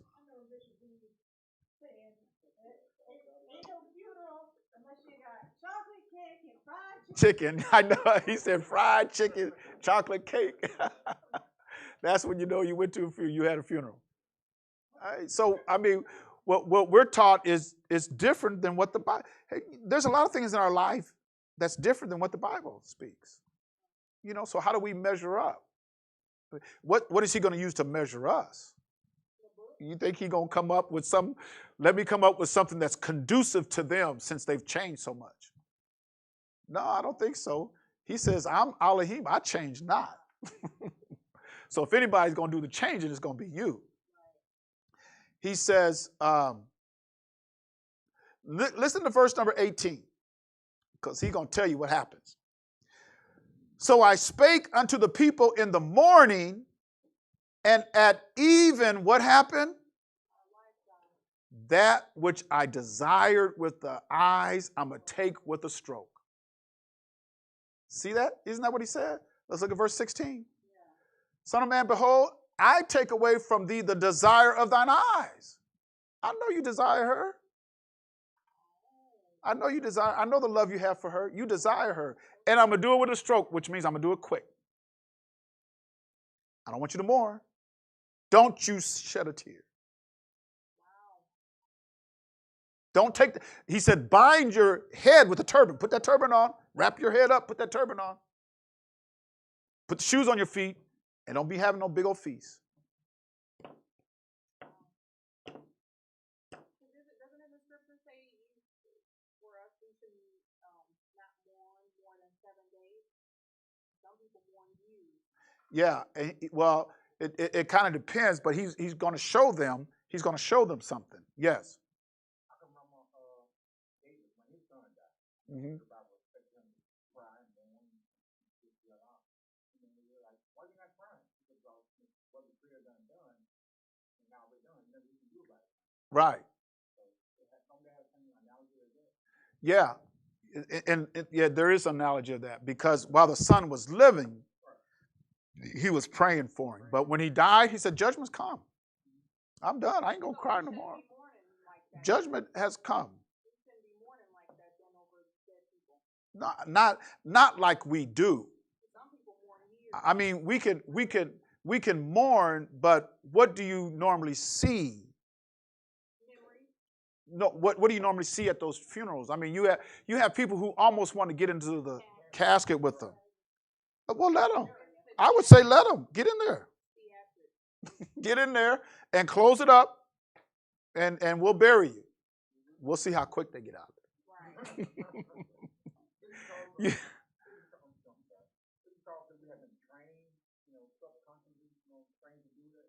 We're all products of our teachers. So what they've taught us down through the years and the generations, that's what we do. So we don't think it's a funeral unless folks are crying and falling out. If folks ain't crying, falling out, it ain't no funeral. No, man, you got to be, folks has got to be fainting, crying, grabbing on the casket. I mean, you have people who line up around the casket because the family, man, folks falling out. They get up there, oh! Give them some air, let them breathe. I mean, you had your hand up?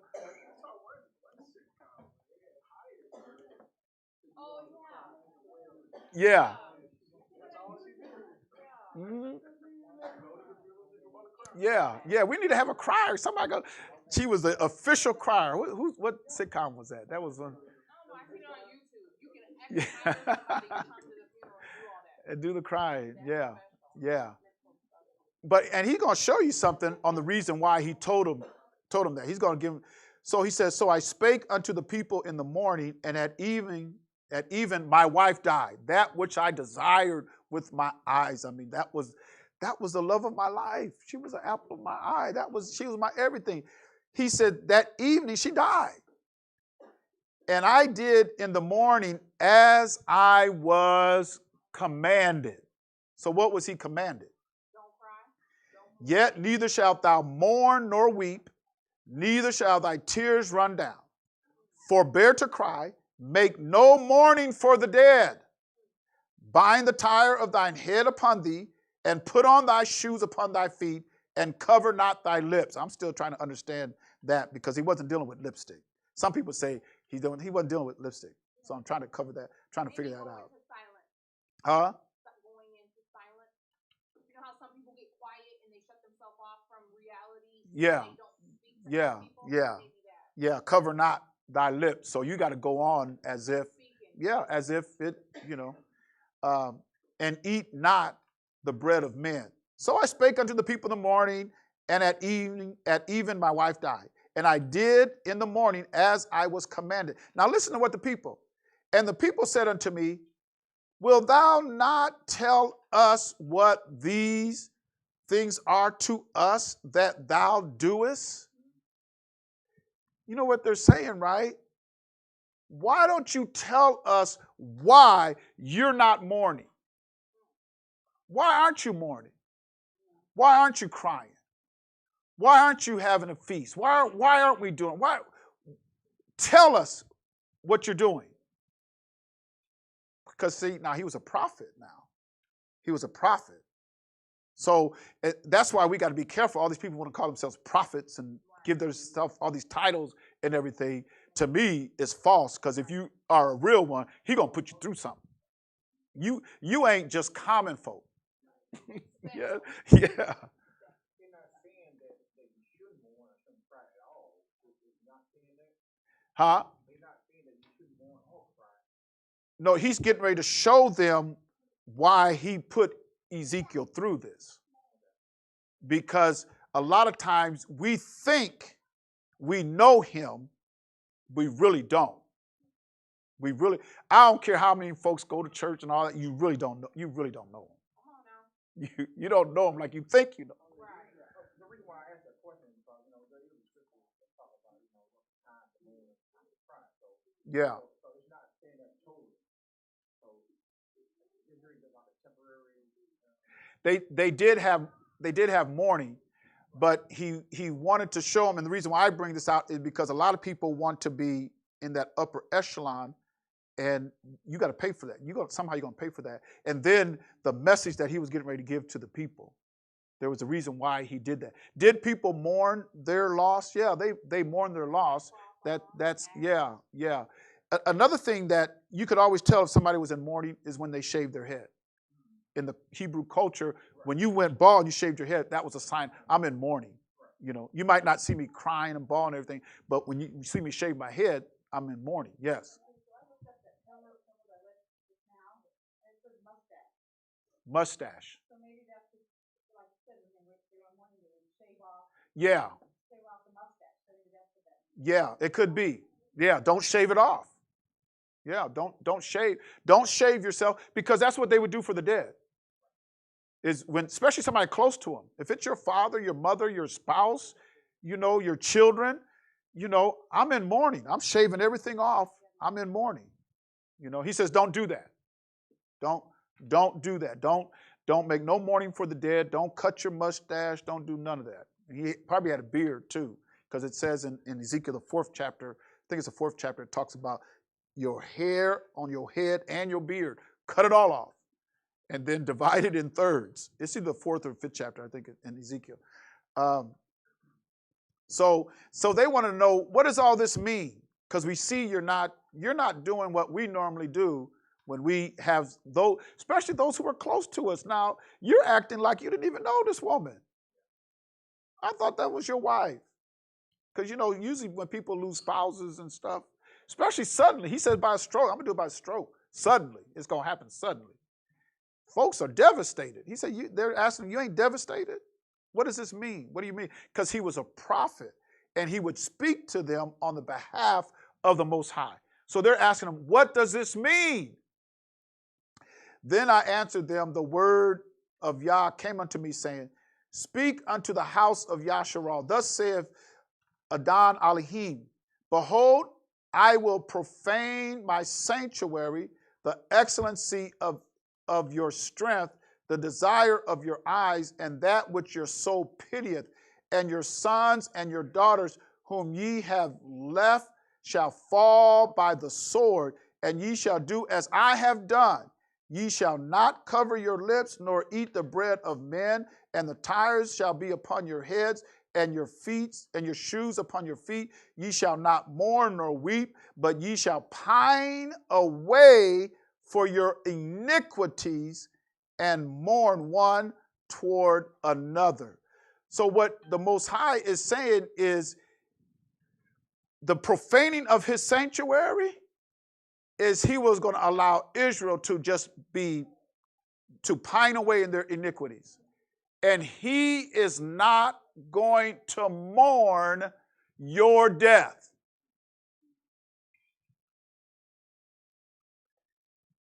So a lot of people think, because we don't know him like we say we know him. A lot of the slaughter of Israel, and we think maybe, oh man, the Most High's got to be mourning. He ain't mourning. He ain't mourning. He ain't doing none of that. Like we think,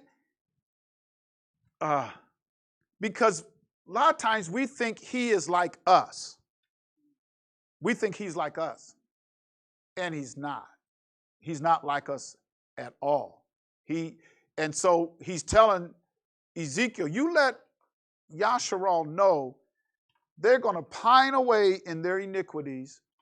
And what I told you to do, that's how I'm doing to them. I'm not mourning you. I'm not mourning your sons, your daughters, all the things that you guys are doing, profaning my sanctuary, doing that. You think I'm going to mourn about that when judgment comes and you die? When you die the iniquity or you die the death of iniquity, you think I feel sorry for you? Because a lot of people think, Jesus told them, they said, or he said, where's that at? In Luke, let's go to Luke 13. Yes. Did it give a reasoning why she died? She died for iniquities?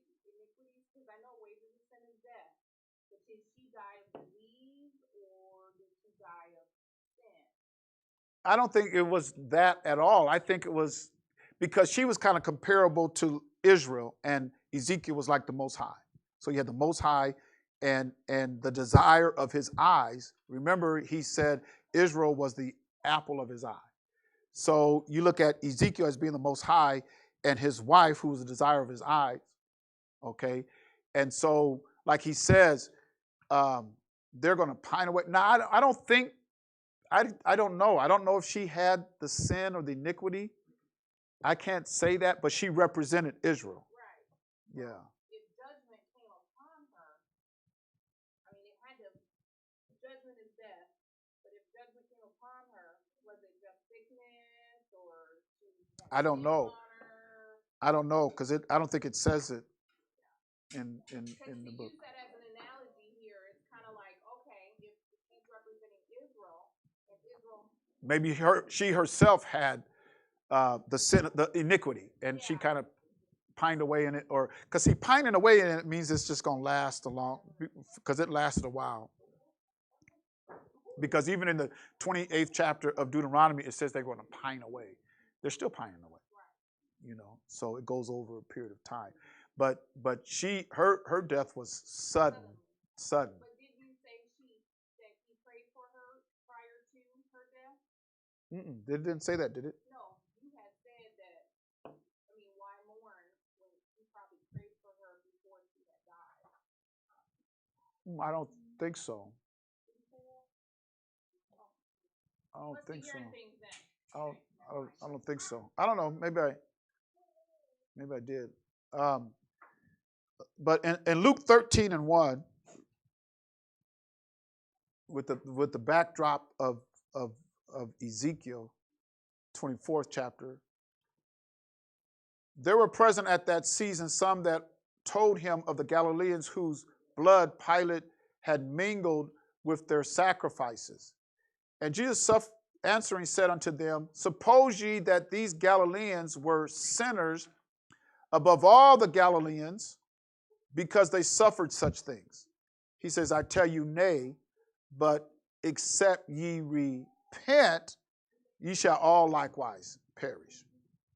Or those 18 upon whom the tower in Shalom fell and slew them, think ye that they were sinners above all men that dwelt in Jerusalem?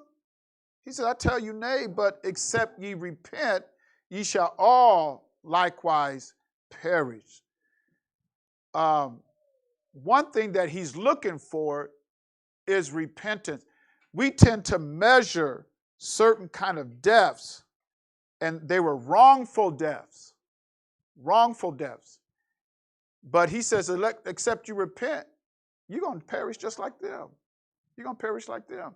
And in Ezekiel 24, he said that all Israel was just going to pine away in their iniquities, and he's not even going to mourn them. He says, just like Ezekiel's done, that's how I'm going to do. I'm not even going to mourn you. Because what he's looking for is for us to repent. And if there's no repentance, then you're going to perish. If there's no repentance, you're going to perish. A lot of people are going to perish simply because they won't repent. And you see it today. It's very obvious today. Folks don't want to repent. They know they're wrong. They know death's at the door. You think they're going to repent? They're not going to repent. So he said they're going to perish. They're going to perish. So likewise shall everybody else perish just like that, because if there's no repentance. Don't think that they had such a wrongful death. Don't think that, because everybody who don't repent, they're going to perish. And so there's a lot of clearing of the earth that has to happen. A lot of people have to leave the earth. And it's being set up that way. The table is being set so that the angel can come through here and use whoever he wants to use and just wipe people off the earth.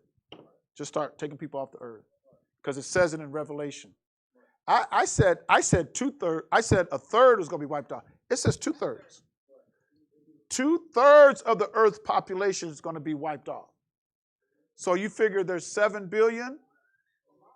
2/3 is, well, that's over almost 3 billion some folks. No, 2/3 of 7 is what? That's over 2. That's between 2 and 3 billion is a third. So you've got about over 5 billion people that's going to die. 5 billion folks. That's a lot of folks. That's a lot of folks that's going to perish off the land. No, before. But it didn't say at once. Yeah, it is, but I think that's before 1,000 years of peace. Yeah. Because you're going to have, he even says, you'll have some who survived and those who remained. He says immediately after the tribulation of those days. So there's going to be those who survive. We're going to have some that will survive, but there's going to be a lot that are going to perish. And then you're going to say, man, this is a big old place for hardly no people. But it started off with Adam and Eve. That's how it started off. And then after Adam and Eve, he wiped off the earth, and it started off with 8 people. So you had Noah and his 3 sons and their wives that repopulated the whole earth. So that was the whole big old earth for only 8 people. Yeah. So even though we think, man, there's going to be a whole bunch of earth here that ain't nobody going to be. No, they won't be, not when you have the 2/3 that are taken off the earth, but then over time they're going to repopulate because there's going to be procreation. There's going to be procreation. But many of us think that we know him, but we really don't. And that's why it takes his spirit and it takes the breath of his spirit and for us to actually be made in his image and his likeness to where we become the sons of Elohim. Because now, if I'm a son of Elohim, then I can start thinking like he thinks. I can start being in his image and in his likeness. And there's a lot of things. If you're a son of Elohim, if you're a Ben Elohim, there's just things you're not going to like. And one of them is you're not going to like a lie. You're just not going to like a lie. Stop lying to me. I don't want you lying. Because he doesn't like a liar. Galatians, or not Galatians, but Proverbs 6 and 16. These things doth Yah hate, yea, 7 are abomination unto him. A proud look, a lying tongue, So he hates a lying tongue. So somebody who is Ben Elohim, son of Elohim, somebody who's like that, that takes on his image, hates pride and hates a lying tongue. I just don't want somebody lying to me. I don't want liars. So when I find out what the truth is, but I keep hearing somebody lie to me, stop lying to me. I don't want, in fact, I don't even want to hear you if you're going to lie to me. But a lot of people don't know they're lying. A lot of people don't know they're lying because you can parrot something that has been taught to you down through the years and not know that it's a lie. You don't know it's a lie. You're just parroting or repeating what's been taught to you. Because a lot of us we're products of our teachment. You know, that's why it is everyone's duty. It's everyone's duty to try the spirits and to search the scriptures. That's everyone's duty. And I know some of us, well, I can't get into it like you get into you. And we do need a teacher. We need somebody to feed us with knowledge and understanding because that's what he said he was going to do. I'm going to give you shepherds, Ruha, to feed you with knowledge and understanding. Raha is shepherd. I'm going to give you Raha to feed you with knowledge and understanding. So we need Raha. We need shepherds, somebody that's on the wall, because he gives them to us. But that doesn't mean you don't study. That doesn't mean you don't search. I still got to search this thing out. I still got to study this. I want to know, you know, what's going to happen if you ask the watchman, hey, watchman, what of the night? And then he tells you one thing, and then you get up on the wall, and oh my goodness, that's not what I see. That can work both ways, you know, because Moses heard the camp, Joshua heard the camp, and Joshua said, it's a time of war. So kind of like a war cry. Moshe said, no, that ain't what I hear. No, I don't hear no sound of a trumpet like it's a war cry. No. Yeah, them folks is, you know, and the reason why Moshe knew it is because Moshe came out of Egypt. He came out of Egypt. He knew the sounds of Egypt because what they was doing was celebrating that golden calf. And he knew that. No, Joshua, that's not what I hear. You know, I hear something in the camp. This ain't right. Something's wrong down there.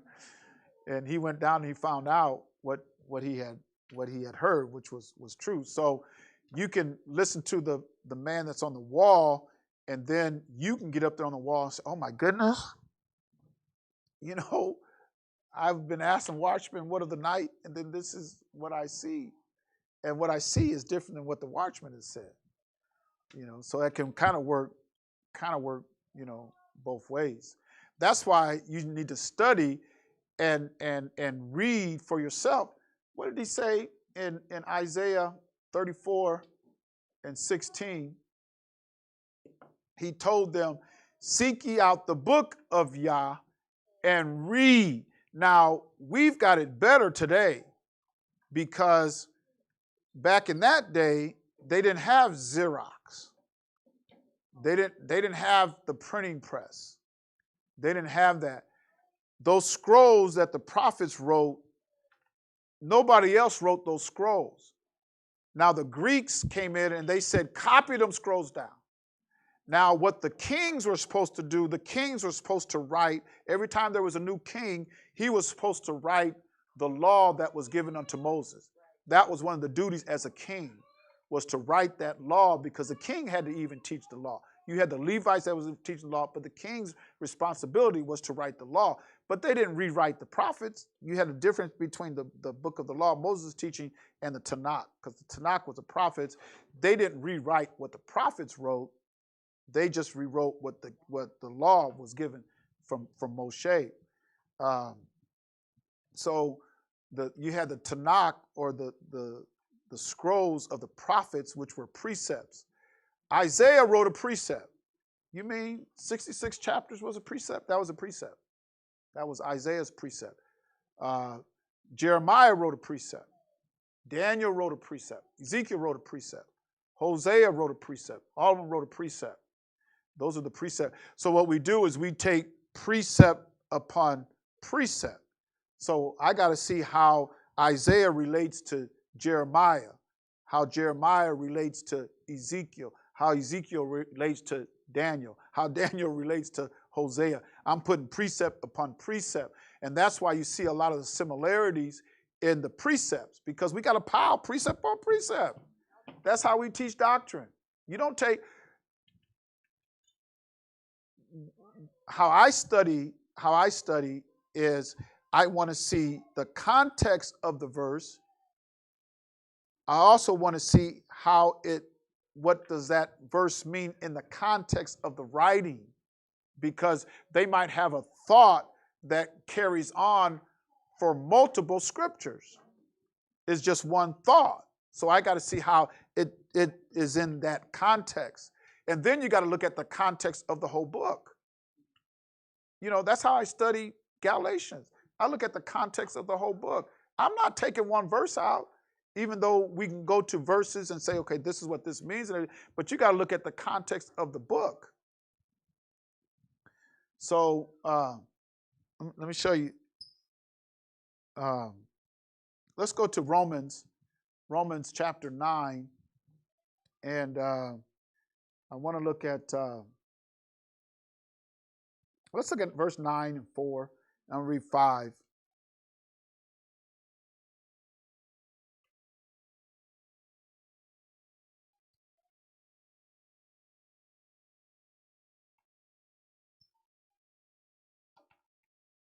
I'm going to start off with verse 4. I'm going to read down to verse number 8. So, who are Israelites, to whom pertaineth the adoption and the glory and the covenants and the giving of the law and the service and the promises. So any preacher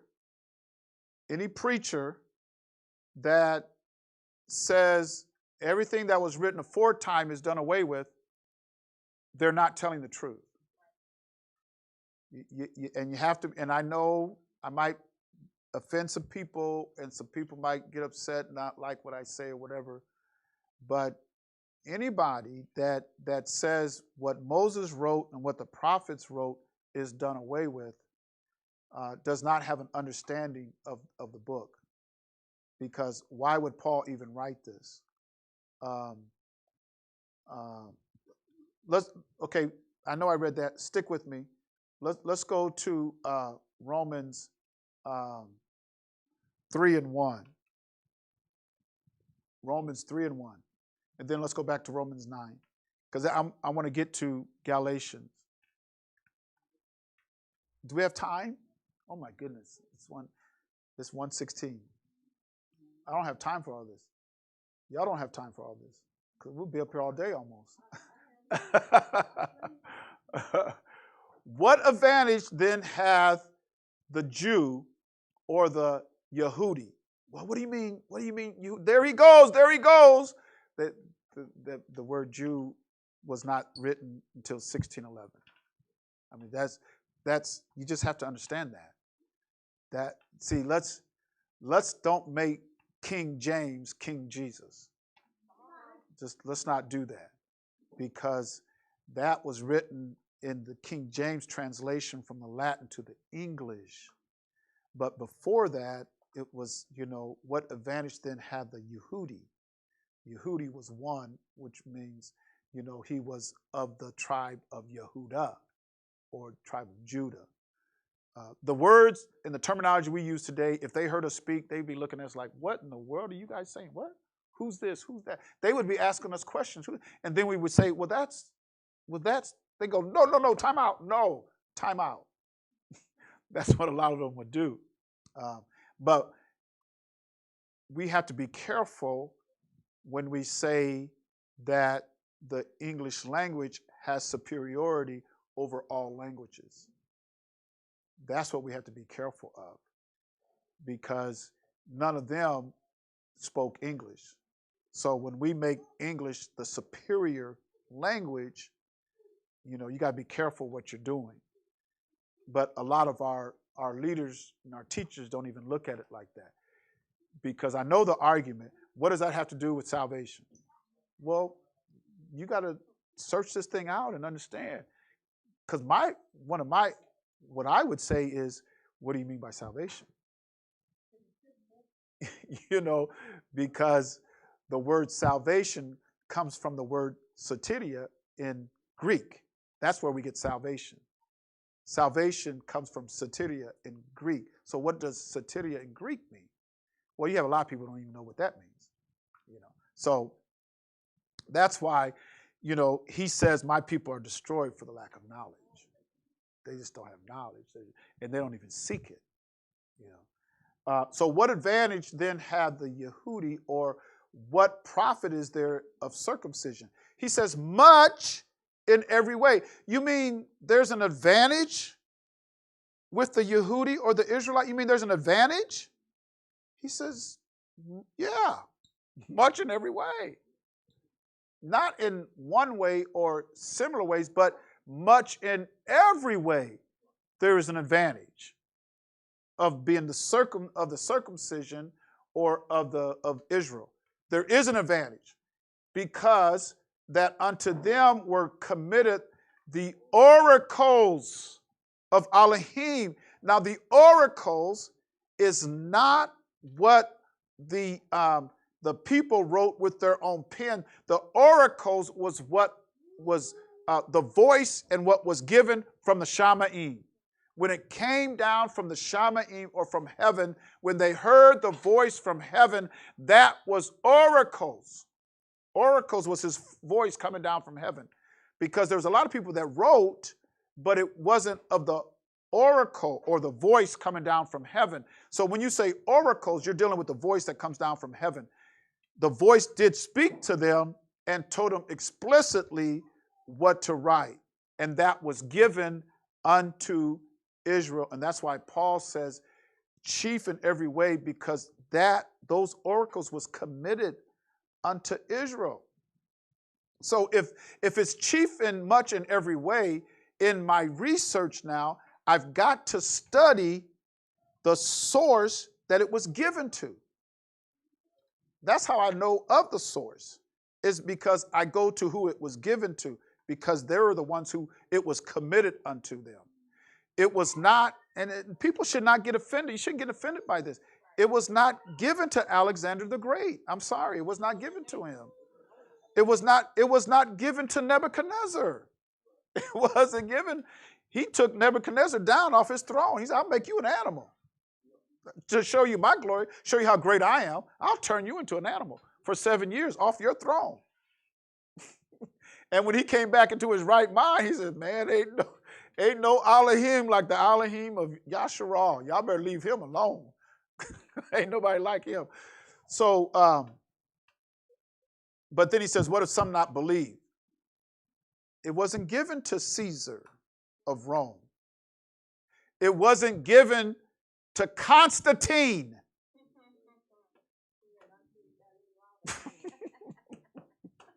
It wasn't given unto him. And all people have to do is research March 7th, 321 AD. You'll find out an edict from the Roman Emperor Constantine. And that edict that was given by the Roman Empire, or the Roman Emperor Constantine, was that no more were you going to observe the Sabbath as a day of worship. And if you do it, we're going to go through the whole kingdom. We're going to kill all y'all. We're going through all of our provinces, everywhere where you have the Roman Empire. If we see you keeping the seventh day as a day of worship, we're going to kill you, because we know where you're going to meet. We know where you're going to meet. You're going to the synagogue, so we're going to be right there slaughtering you. That's what they did. They killed a lot of them. It's in history. I'm not making this up. Check me out. So, that's Hazlitt. I didn't write that. that's there. It's there. So, and so in order to save face, people say, well, when you're in Christ Jesus, you enter into your rest. So every day's a Sabbath. That's not true. That's so far from the truth. Because he says we haven't entered into our rest yet. We want to enter into our rest. We have a day of rest coming for us. But until then, and it tickles me that people like to run to Hebrews 13 and 8, say Jesus Christ is the same yesterday, today, and forever, and turn around and say that, well, Sabbath was of the past, that was for Israel then, it's different today, but then, yeah, he's going to establish it again in the new kingdom, because that's what it says in Isaiah. And then they'll say, well, Jesus Christ same yesterday, today, and forever. I mean, something doesn't add up there. Something just not add up there. But you'll be blessed. If you believe it, you know, what is something I believe? Shall their unbelief make the faith of Elohim without effect? No. It ain't going to change it. Your unbelief ain't going to change it. I don't believe it was given unto them people. I don't believe that faith. That don't change nothing. You ain't changing nothing. You ain't changing the heat of the day by not believing. That ain't going to change nothing. I don't believe it. I don't believe it's going to be 90 degrees out there. Well, step outside. Your unbelief ain't going to change nothing. It's still going to be here. So, okay, let's go back to Romans 9 and 4. And everything was given unto Israel. Everything was given unto them. Whose are the fathers, and of whom, as concerning the flesh, I'm in Romans 9 and 5, and of whom, as concerning the flesh, Christ came. So we got to look into that. We got to look into that, because he's going to, on the surface now, well, let's see what do you see on surface? Of whom, as concerning the flesh, Christ came. What do you see? Who is over all, Elohim blessed forever, Amen.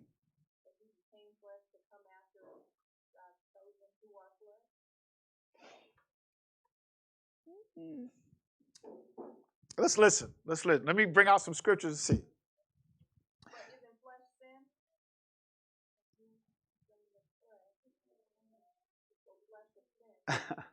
Huh? He came on to take the sin from the flesh unto himself.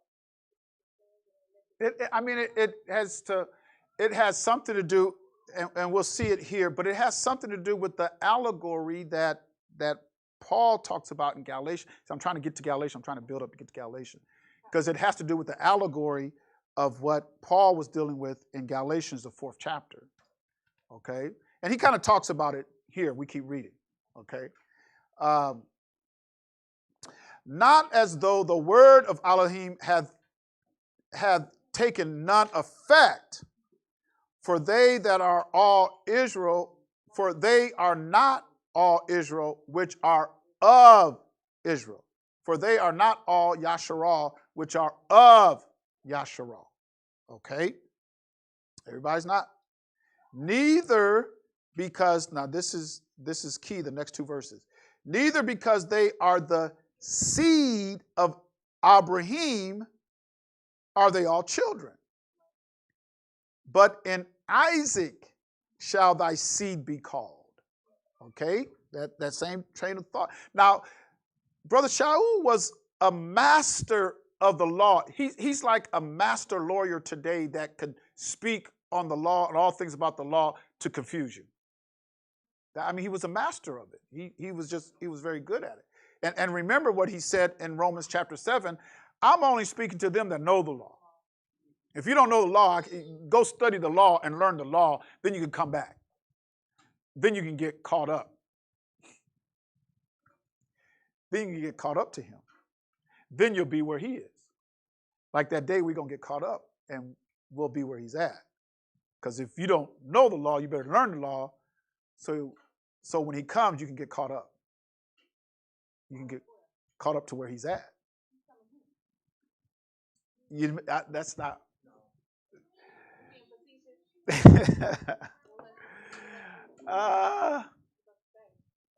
No. Listen. How are we going to know even as we're known, or how are we going to know like he knows? Because we ain't there yet. So we have to get caught up to him. So when he returns, we got to get caught up to him. We got to get to where he's at. It's going to be euphoric. It's going to be, because it says, I'm no longer going to see in darkness. I'm not going to no longer see bits and pieces. I'm going to know even as I'm known.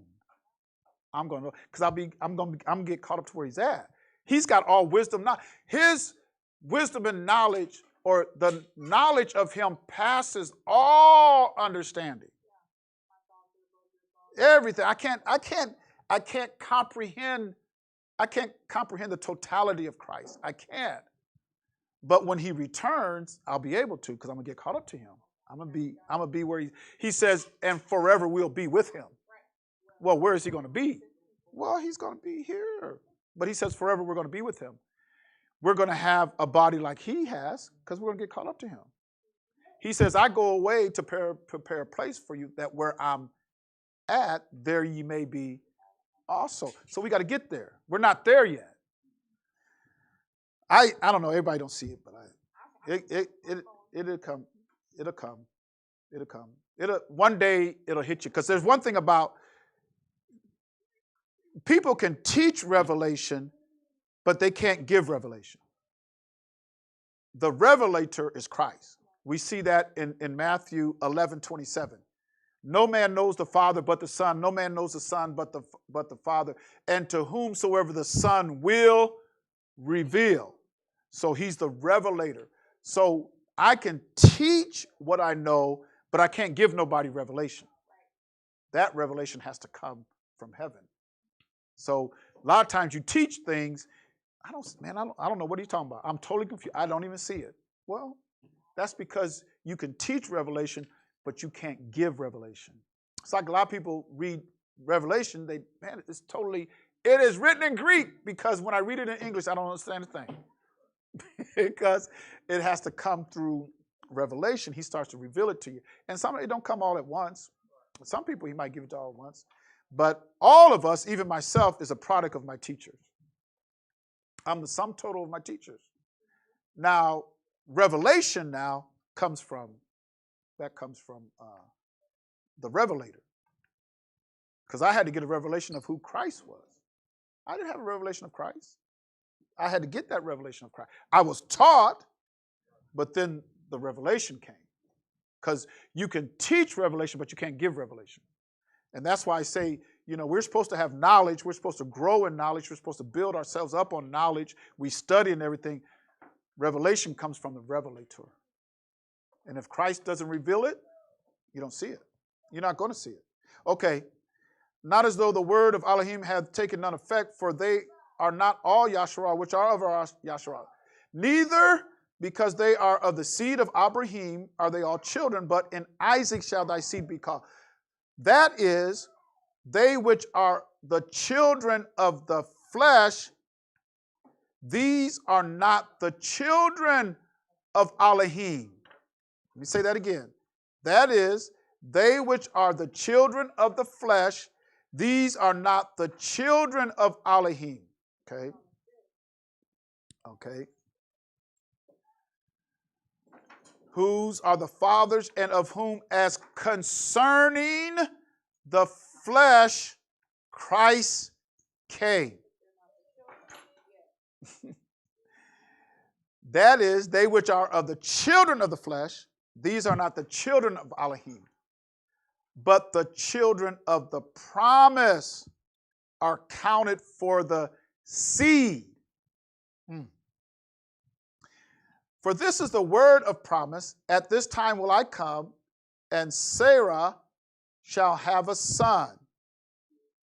And not only this, but when Rebekah also had conceived by one, even by our father Isaac, and he goes on. So I don't want to go into all of that right now.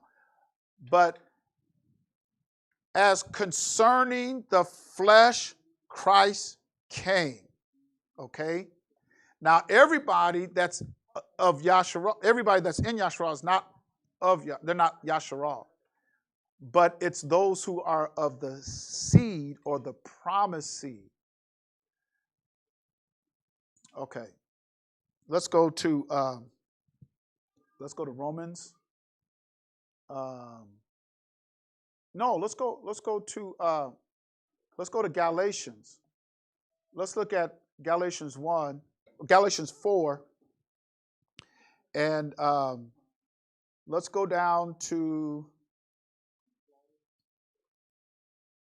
see if you can get this. Let's look at verse 21. We'll start there. Okay. Tell me, ye that desire to be under the law, do ye not hear the law? So again, now, which law is he talking about? Okay, because if we can't decipher which one he's talking about, we're going to be confused. Now listen to this. For it is written that Abraham had 2 sons, the one of a bondmaid and the other of a free woman. But he who was of the bondwoman was born what? Okay. So what is he saying there? Born after the flesh. What is he saying there? Well, what happened here? So the promise was given to Abraham and Sarai, right? That they was going to have a son. That was going to be the promise, the seed. But what happened as they were waiting for this promise to come? What happened? Yeah, and so what was that jumping ahead? Kind of define what that jumping ahead was. Ishmael was of the flesh. He was of the flesh. So now we're dealing with something that really was out of wedlock, out of the will, and out of wedlock. It was of the fleshly desire. He even talks about, huh?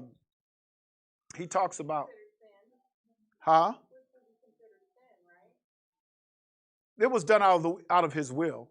So you can say that Ishmael is of sin, even though he did bless Ishmael. You know, he blessed the lad. And the reason why he blessed the lad, because of Abraham's seed. It was Abraham's seed. He wasn't the one of promise. That's why he says all those who are of Yasharal, they're not all Yasharal. Because you have some that are Yasharal by flesh. Yeah, but they're not of the promise. They're not of the promised seed, even though they got some seed in them from Abraham. Because Abraham, not only did he have Ishmael from Hagar, but he had 12 sons from Keturah that all were dukes that received blessings.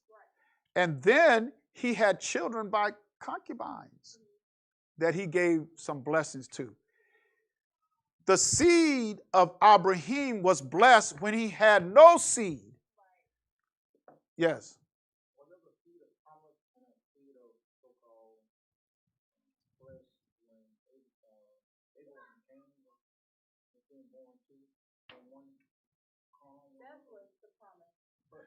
Yeah, Abel was given the promise. He was not really the promise, it was more of the righteous seed. Yeah. Righteous seed. Yeah. And that went from after apparently, and I don't know, some people can debate it, I guess, but apparently he had already produced some righteous seed while he was still pure. No, Adam.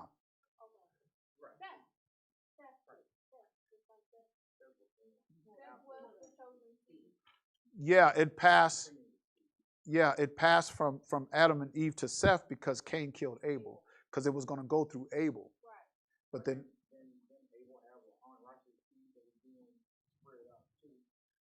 It doesn't talk about Abel's seed. No, Seth. No, What? well, I mean, both of them had seed. Didn't Abraham have a seed that being spread out? It doesn't say Abel had seed. He might have had seed, but we don't know. Abel's unrighteous. Oh well. No, Abel didn't have any seed. He was a cow, wasn't he? Well, they gave. He was a shepherd. He had herd and livestock. At 12? Huh? Weren't there shepherds at 12 years old? I don't know, but he kept livestock. I mean, because he took a lamb and when it was time to offer up, how did they know about offerings? Because when it was time to offer, he offered the best lamb that he had, which probably was of the first year, without any blemish, because it represents the Messiah who was slain from the foundation of the world. But it don't say what age he died. No, doesn't. Okay. Doesn't. Unless it says it in Yasser. It doesn't say it I in. don't recall in it. I read all of Jasher, so I don't know. I just can't recall it. yeah. Well, I misspoke on that part. I was talking about Cain's seed. Cain had unrighteous seed. Yeah. Yeah, Yeah. his grandson killed him. Yeah, that's not right. See, that was referring to. Yeah. I spoke about Abraham. Yeah. Cain. All of Cain's seed was unrighteous, because there was only one righteous lineage. So he says here, okay, for it is written that Abraham had two sons, the one of a bondmaid and the other of a free woman. But he who was of the bondwoman was born after the flesh. So you have the flesh, and then you have the free woman, which is by promise. So you have from one of Abraham's seed, you have the flesh, and the other you have the promise. This was even before Mount Sinai. So he's telling you that's why he says it's just an allegory. It's an allegory because what he's dealing with predates Mount Sinai. So what he's dealing with predates Mount Sinai. When people, what they was doing with the Galatians and trying to circumcise them and get them under Moses, he's saying the promise was given before that. The promised seed was given before that. So what you're trying to do is take what was given by promise and then put it under, what Moses did with as far as the circumcision of the Gentiles. He said you can't do that. You're trying to do what was promised him, you're trying to put it under, because he goes down and explain it when he talks about the Jerusalem, which is above, which is what? Free. Because he says it here. But he's of verse 24, which things are allegory, for these are the two covenants, the one from Sinai, which gendereth to bondage, which is Hagar. For this Hagar is Mount Sinai in Arabia, an answer to Jerusalem, which now is, and is in bondage with her children. But Jerusalem, which is above, is free, which is the mother of us all. So you have that which is born after the flesh, which gendereth unto bondage, and then you have that which is born of promise, which gives you the freedom. Not that we don't have anything to obey or follow. It's just that we're of the promised seed, and I'm not of bondage coming out of Hagar. I'm actually of the promised seed. So being of the promised seed, I stand to inherit the promises. Not that I'm lawless and I don't do anything, I don't have anything to follow. It's just that I'm of the promised seed. What proves that I'm of the promised seed is my obedience. My obedience unto him. That proves that I'm of the promised seed. Now that which is born after the flesh, so what Abraham did with Hagar was not of the promised seed. It was mainly to fulfill the will of the flesh. Even with Sarah, she jumped the gun. Like somebody said, she jumped the gun. She did. That was the will of the flesh. Now with Abraham, he was, okay, I'm good with it. I'm down with it. You want me to, that's the Bombay. It was of the will of the flesh. He says, no, that's not what I was dealing with. you guys went out of order. You did it wrong and everything. So all of that, the will of the flesh now genders unto bondage. Anytime you're fulfilling the flesh and you're doing the will of the flesh, you're putting yourself under bondage of Hagar and not through the promised seed. Because the promises was given, because it says here, not according to promise, but he of the free woman was of promise in verse 23. So then you go back to Romans 9 and 4. To whom pertaineth the adoption, the glory, the covenants, the giving of the law, the service, and the promises, whose fathers, and of whom as concerning the flesh, we have Christ. Because I can't be under the flesh and be the children of promise. You can't be of both. Maybe this will help out. In John chapter 1, let's look at verse 13. Which were born not of blood, nor of the will of the flesh, nor of the will of man, but of Elohim. Because that which is born of the flesh and of through the will of man, that's not according to promise. So you have those who were born of the flesh, the will of the flesh, or the will of man. So you have the will of the flesh through Abraham, the will of man. It was Sarah who got out of line. Wait a minute, this is my will. Hey, I ain't got no child. This woman's going to bear my child. That was the will of man, or the will of God. And Abraham was pleased because it was the will of his flesh. Okay, I'm down with it. And then it got to the point where, the child of the flesh was how did Sarah put it? Was making fun of the seed of promise. Yeah, and then that's when Sarah says, "You got to get out of my house now. You got to go." And so you have the will of man and the will of the flesh. And so it talks about those who are the sons of Elohim. We don't go through this line of the will of the flesh or the will of man. When we're born of the free woman and we're born of the promise, that's why everybody has to be born again. He's dealing with the fact that you got to be born again, because otherwise you're gendering unto the will of the flesh and not of the seed of the promise. Because those who are of the promised seed still has to be born again. Israelites have to be born again. You got to receive the adoption. Like he says in Galatians 4:4. But when the fullness of time was come, Elohim sent forth his Ben, made of a woman, made under the law, to redeem them that were under the law, that we might receive the adoption of sons. Because in Romans 9 and 4, what was given unto Israel? The promise and what? The adoption.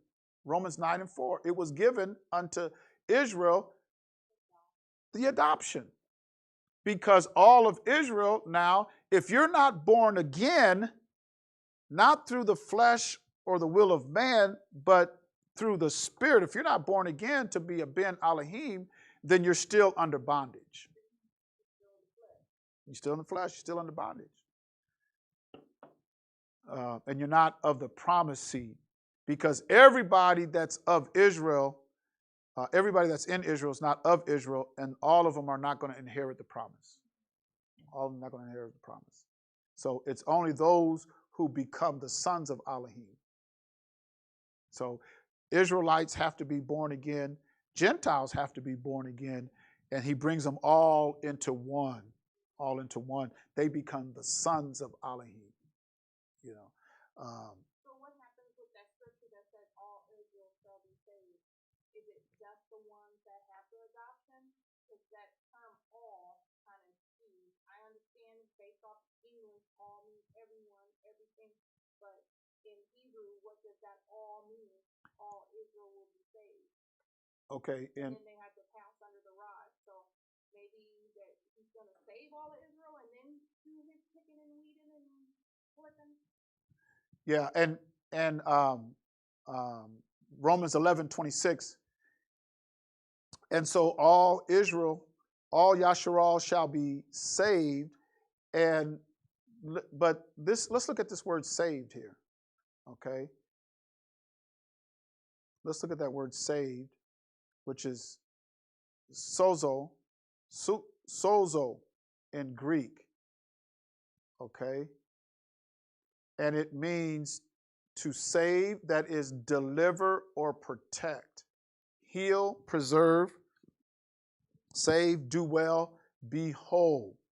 So that's what it's dealing with when it says to be saved. So all Israel, they're going to actually be, he's going to deliver them. He's going to deliver them. But it's not all Israel. It's just the Israel that's the chosen seed, not by the flesh, but the chosen seed Israel, not all Israel. Because that's where I'm getting confused. Like all Israel, I mean all Israel, even the ones who, as you said, of the flesh. I'm thinking all as figuratively everyone.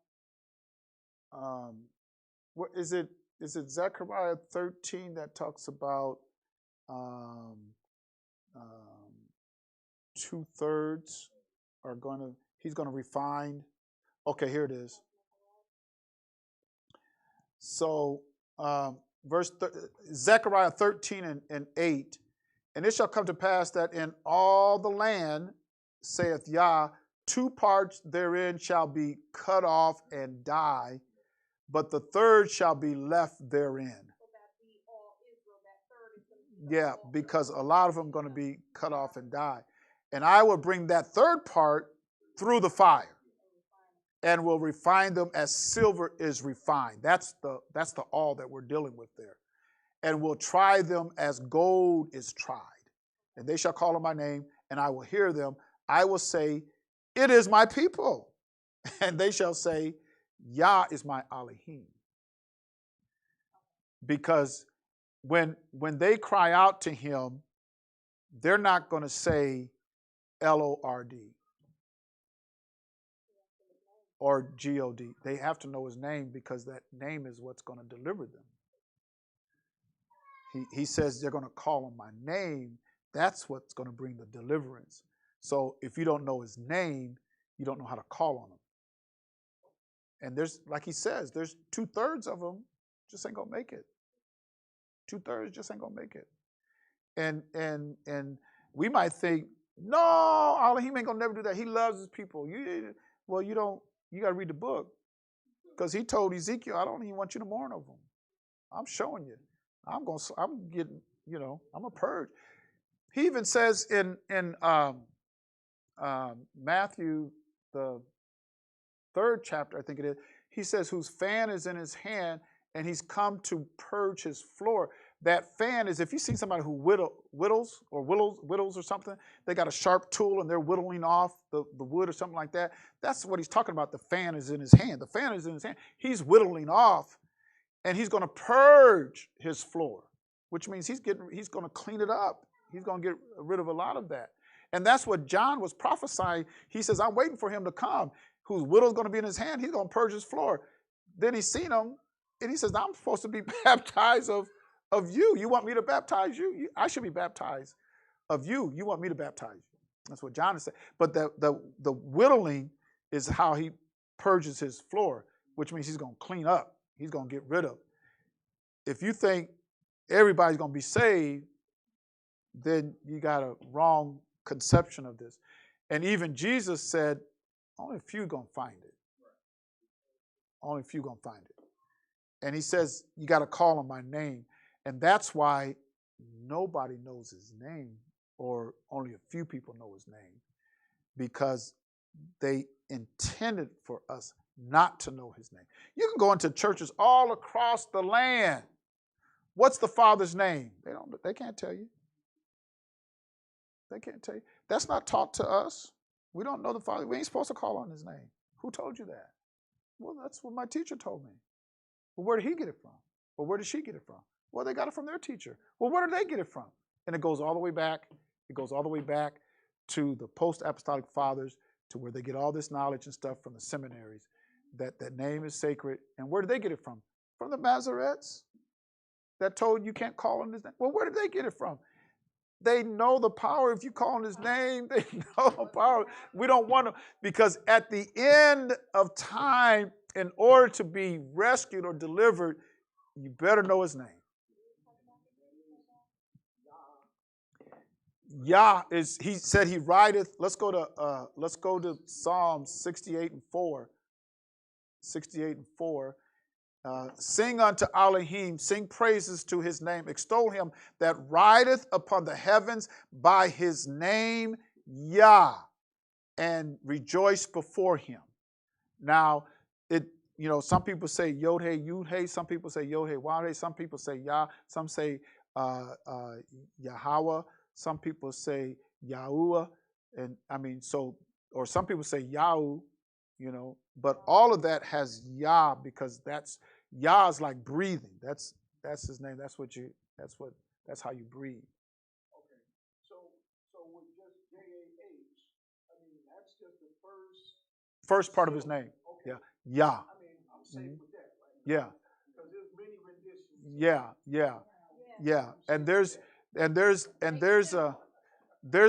There's a day coming where he's going to have one pure language.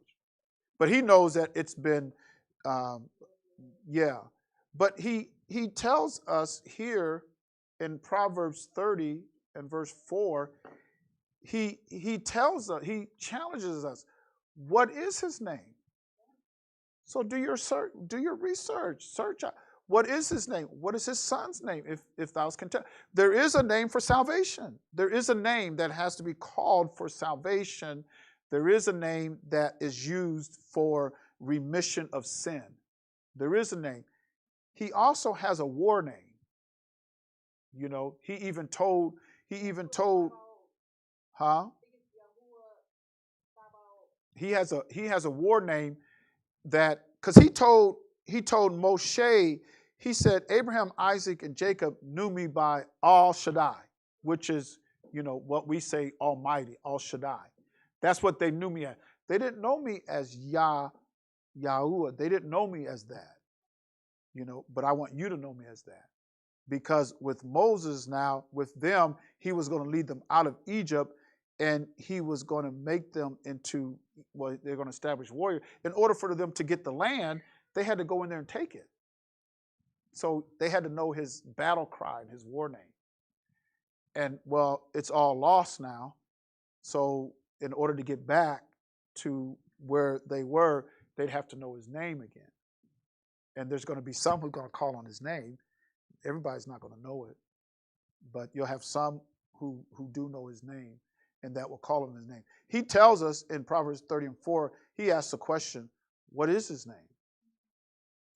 So for me, I went from the English into, even now when I study, I got the Latin Vulgate and some of the things that they use titles. Dunamis is a title. It's an instrument. It's a title. We get Lord from dudamis and sometimes God. Now God is a rendering of an idol or anything that they would use as, because no matter what nation you came out of, everybody knew that there was a higher power than them. There was just something higher than them.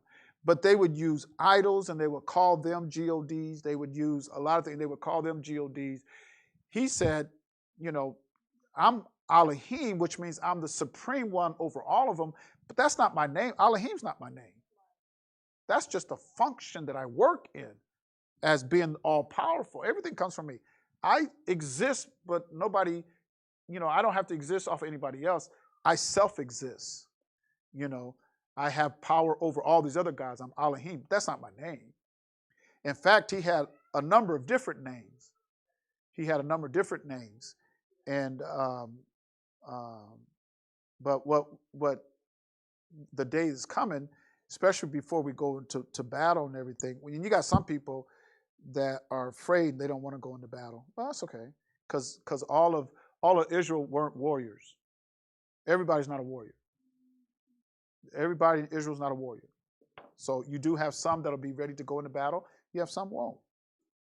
And you didn't have women that went into battle. Yeah, yeah. So, that. Um, um, so what? I'm kind of way off now. No, that's fine. I'm trying to get back to where I was. But what I do want to show is what is it? John 19 and 19 and 20. And Pilate wrote in a title and put it on the cross, and the writing was Jesus of Nazareth, King of the Jews. This title, John 19 and 20, this title then read many of the Yahudim, for the place where Jesus was crucified was nigh to the city, and it was written in Hebrew, Greek, and Latin. And Hebrew, Greek, and Latin because the Yahudim, you had some who spoke Hebrew, you had some who spoke Greek, and you had some who spoke Latin. Latin was coming in after the Greek because that's what Caesar of Rome, and they wanted everybody to speak Latin. In fact, after the Greek Septuagint, the other writing you had was a Latin Vulgate. And they used a Latin Vulgate for like 1,200 years. There was no English.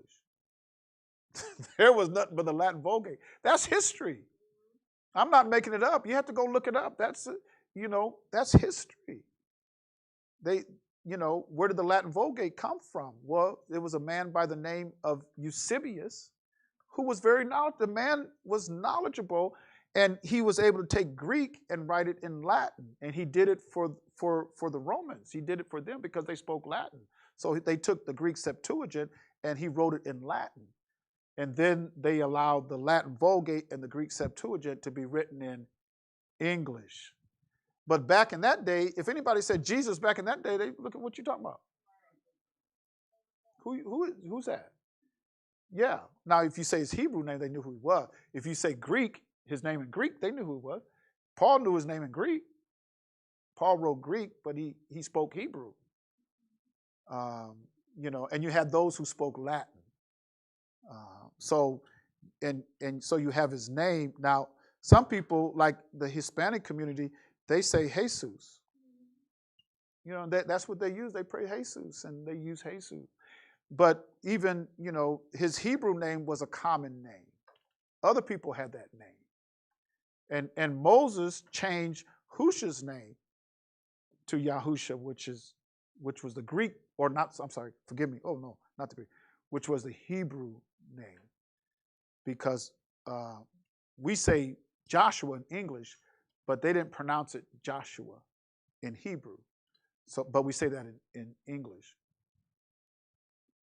Now, I don't want to blow everybody out. Everybody can leave if they want, but every time you go from the Greek Septuagint in the Old Testament to the Greek Septuagint, which was translated to Latin in the New Testament, there's something strange that happens. There's something strange that happens. So, in testing, okay. In Acts 7:35, is it Acts 7:35, or Acts 7:45. I'm sorry, Acts 7:45. Acts 7:45.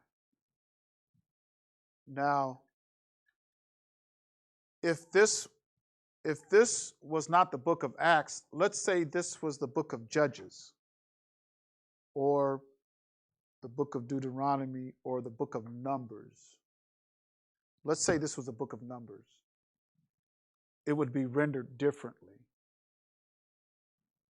Which also our fathers that came after brought in with Jesus into the possession of the Gentiles, whom Elohim drave out before the face of our fathers unto the days of Daud.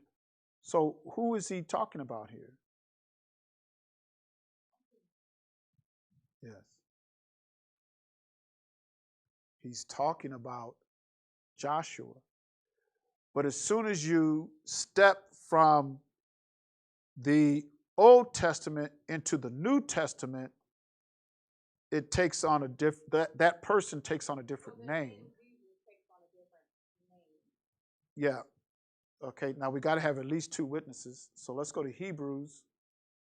Let's go to Hebrews 4, and I think it's 8 or, yes, 4:8. For if Jesus had given them rest, then would he not afterward have spoken of another day? There remaineth therefore a rest to the people of Elohim. So who's he talking about here? Okay, let's go up to the, yeah. Yeah. Yeah. So here he is talking about,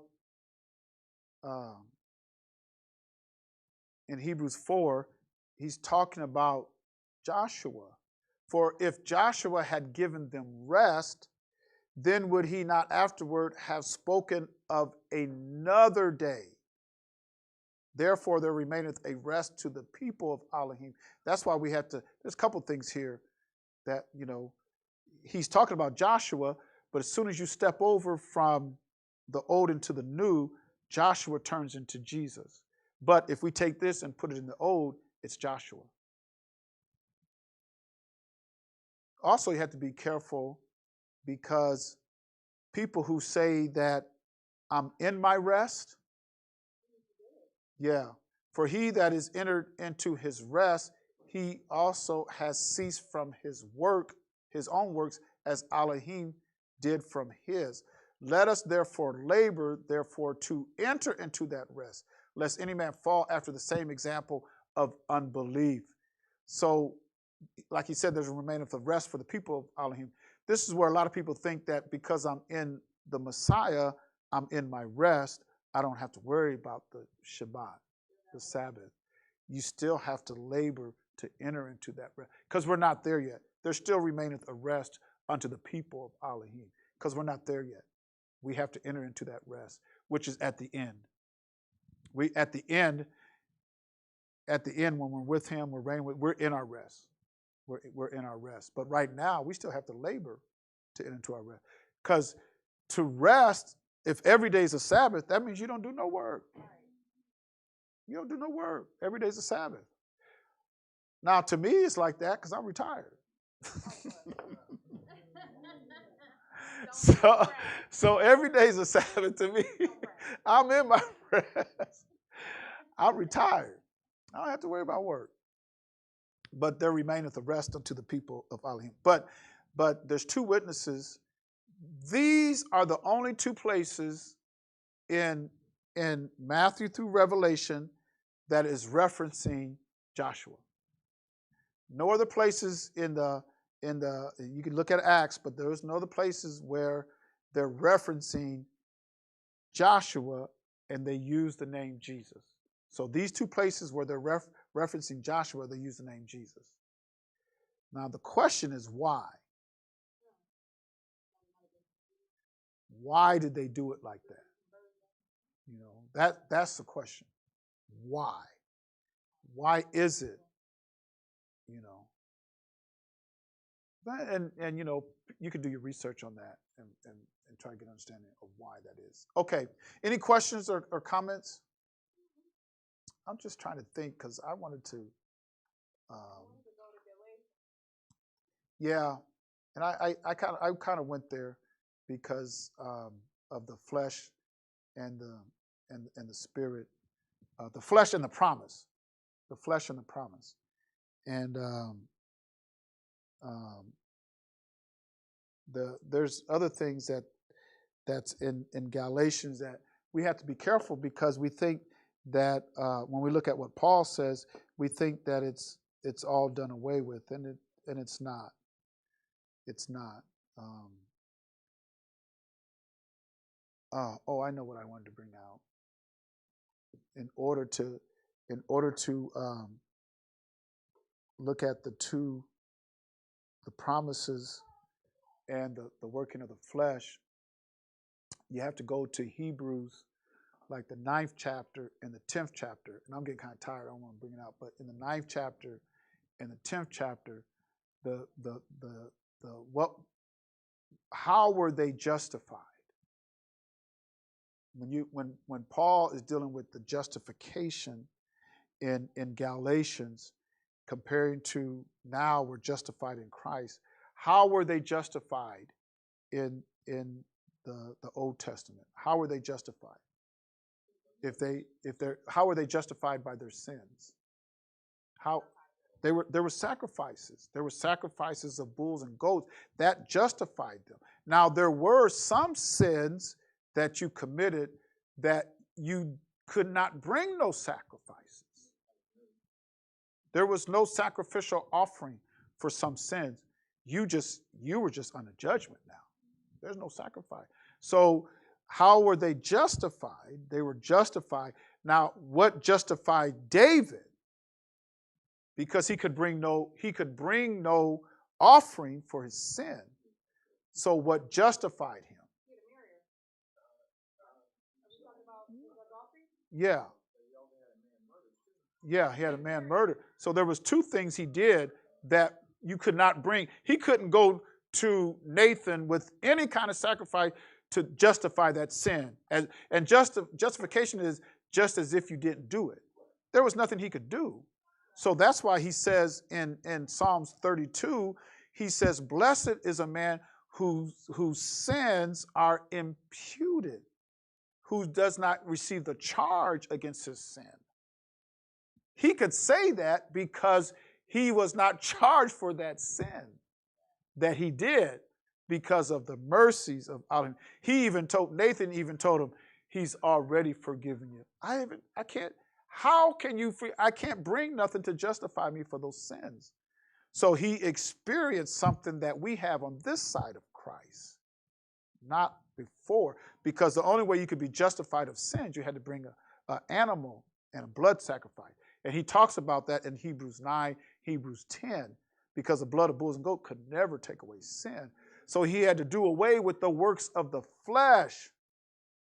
The works of the flesh was if you sinned, I had to bring something to sacrifice for my sins. That was one of the ordinances, something I had to do. Well, he did away with that when he came with Christ. When Christ came, and he did it once and for all to put away, that law of justification for your sin. I'm going to do away with that by offering myself. So they were no longer under that bondage, because there was bondage, because when David killed somebody and when he committed murder, there was no sacrifice for sins. He's held under that judgment and under that bondage. He did. He said, I'm not going to impute those sins to you. If you read Psalms 32. I think is that the one I'm in? Is that the right one? Let's go to Psalms 32, because this is from Daoud. Blessed is he who transgressions is forgiven, whose sin is covered. Blessed is the man unto whom Yah imputeth not iniquity, and in whose spirit there is no guile. So David experienced something that, how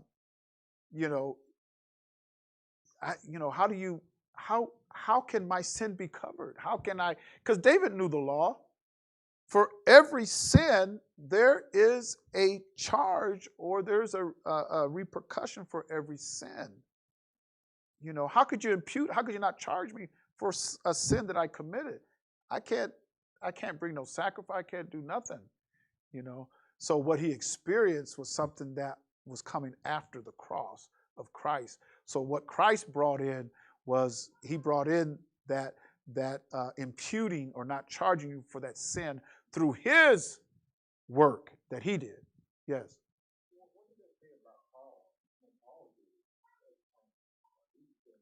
Yeah, he was injurious.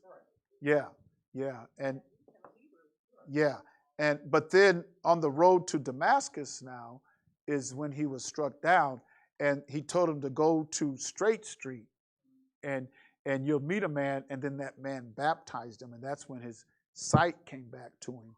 And then it says he was, for the first 3 years, he was off in the desert with the Most High, and that's where he learned that, okay, now I'm sending you to the Gentiles because I got to get the people out of the Gentiles, and you got to teach them, you know.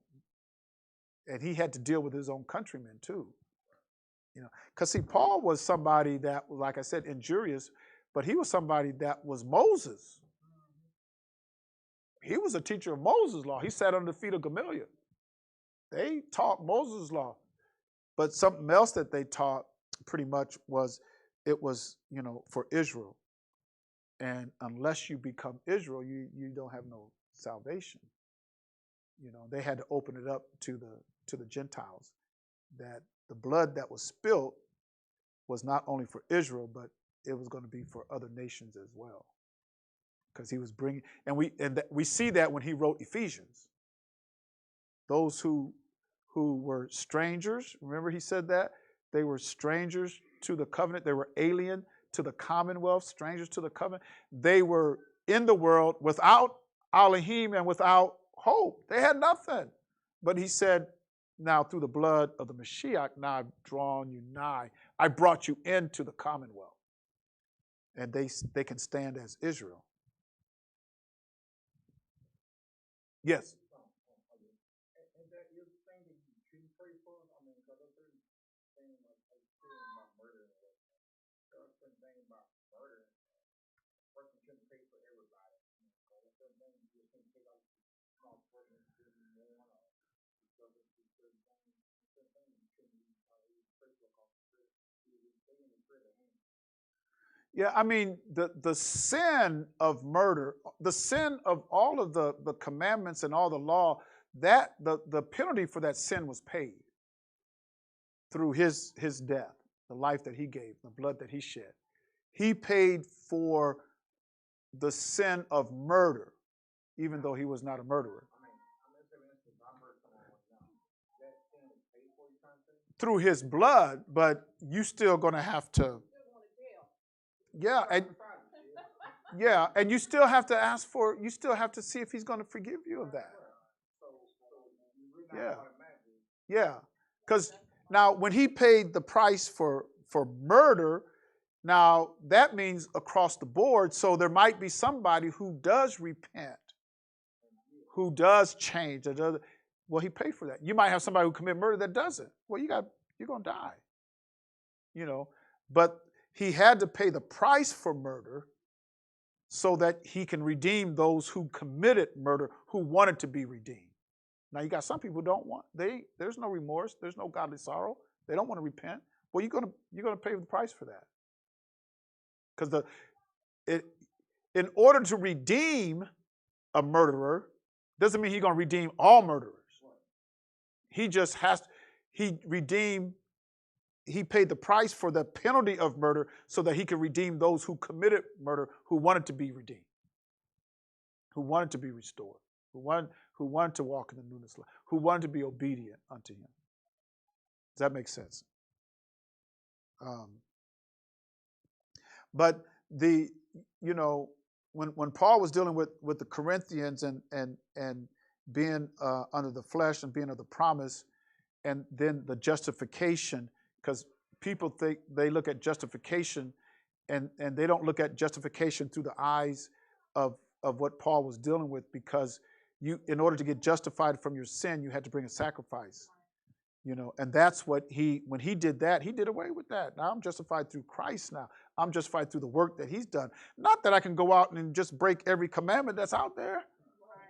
Right. No, I can't do that. I got to be obedient unto his commandments, but he paid the price for that. So we no longer have to worry about sacrifices and offerings. and offerings for sin. For anybody to go on the altar and offer an animal for the sacrifice of sin is, or sacrifice of any sin, is way out of. I mean, they, you can get cut off from for doing that. Yeah, I mean, there's no more sacrifice for sin. And he said there's no more sacrifice for sin. Yeah, he was a sacrifice. So there's no more sacrifice for sin. So if you want to be forgiven of your sin, you have to go to him. You have to in order to be forgiven, because there's no more sacrifice for sin. So, but all that, what Paul wrote about. So the way I look at it, anybody, because Paul said, "Follow me as I follow Christ," and Christ did always those things that please him. Christ was not a lawbreaker. So if Christ says, "I'm preparing a place for you, I want you to follow me," and he's our example, and he didn't break any laws, then that's my example. That's my example, And then if Paul says, "Follow me as I follow Christ," then that's another example. Yeah, I've got. So where is this that there is no? These were men that were obedient unto the laws. They were obedient to the laws. Yeah. Somewhere saying about you said follow Christ. I mean, follow Emmanuel, or that means follow the Holy Spirit of Christ too. So which one is it? To follow the Spirit. I mean, Christ. We know that Christ. Do what he asked you to do in that book: law, statutes, commandments. And the Spirit will, it guides you into all truth. But even Israelites, they had to receive his Spirit in order to be forgiven, especially to be forgiven as his chosen people, who the oracles was given unto you.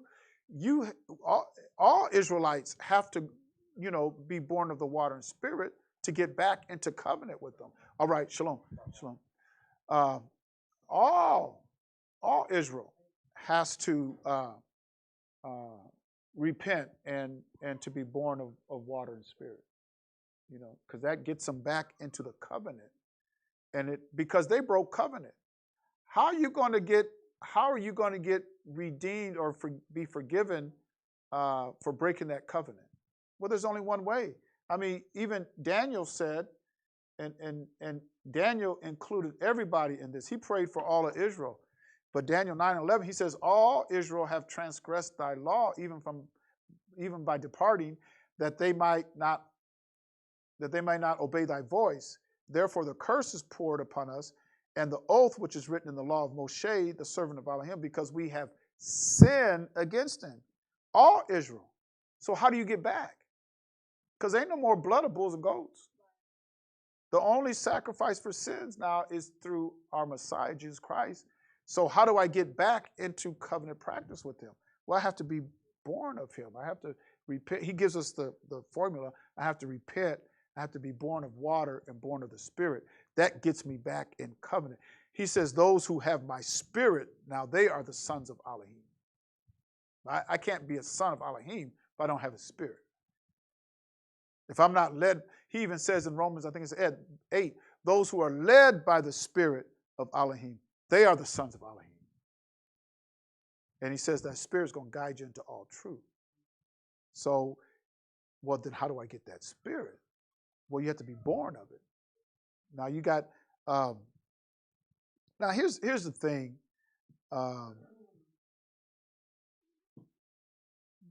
There is a hierarchy with him. There's a hierarchy. And you're going to have some that's going to have eternal life, that's going to be fashioned after the angels, that'll get that heavenly body, be fashioned. But not everybody. Now, what about those who don't get that? You mean, is there not going to be nobody on earth, just those who are angelic beings? No, because he's going to have people that's going to populate the earth, even the new earth. He's going to have people that populates the new earth. It won't be by those who were born of his water and Spirit. So what if they're not born of his water and Spirit? Well, 2/3 are not going to make it. And the third that does, they're going to be tried in the fire. They're going to be tried. They're going to have to come under the rod of the command. They're going to have to be obedient to his voice and under the rod of the what did it say? The rod of the covenant, I think, or the rod of the law. But everybody's not going to make it. Everybody's not going to make it. But there's, where does that leave us? And I if I was out there, I'd be asking questions. What about me? Where does that leave us? What do I would be asking some of those questions. If if he gave it unto Israel, and then Israel is supposed to give it to the world. That's what they're supposed to do, because it says here in Isaiah 2:3, and many people shall go and say, come ye, and let us go up to the mountain of Yah, to the house of Elohim of Jacob, and he will teach us of his ways, and we will walk in his paths. For out of Zion shall go forth the law and the word of Yah from Jerusalem. So that's where it's going to come. But it says many people in Isaiah 2:3, in Micah 4:2, and many nations shall come and say, come, let us go up to the mountain of Yah, to the house of Yah, Elohim of Jacob, and he will teach us of his ways, and we will walk in his paths. For the law shall go forth of Zion, and the word of Yah from Jerusalem. Almost the same thing from two different witnesses. But many nations. So where is everybody going to go to get it? They're going to go to Jerusalem. They're going to go to, that's where they're going to. Yeah. The mountain of Elohim, the mountain of Yah, actually the house of Elohim. The house of Elohim is his people. It's his people. Like my house consists of my wife and my children, my grandchildren. That's my house. So the house of Elohim is his people, Jacob. The mountain of Yah is in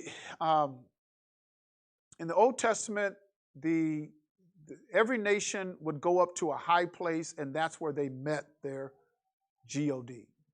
And that's where they built their temples and their shrines and stuff, was at the top of these mountains. And that's where man met their Elohim. And so for Yasharal, their mountain was the Most High Yah. That's where they met him. So that's where everybody has to go. Actually go to the Most High Yah. Because there's really no shrine or no temple or anything that can hold them. Solomon said, the heavens of heavens cannot contain you. How am I going to build a house? I can't, So the mountain of Yah is actually where his voice comes from, his teachings, his covenant, everything that we understand about him comes from the mountain of Yah. What I know, have I been up to the mountain? What I know of him, I've gone to the mountain because of what I know of him. I've gone to that high place. That's kind of like giving out a revelation of the spirit of the mountains and whatnot. I can remember, one of the high places and whatnot. Not actual. We know the biblical format of the mountain. Mm-hmm.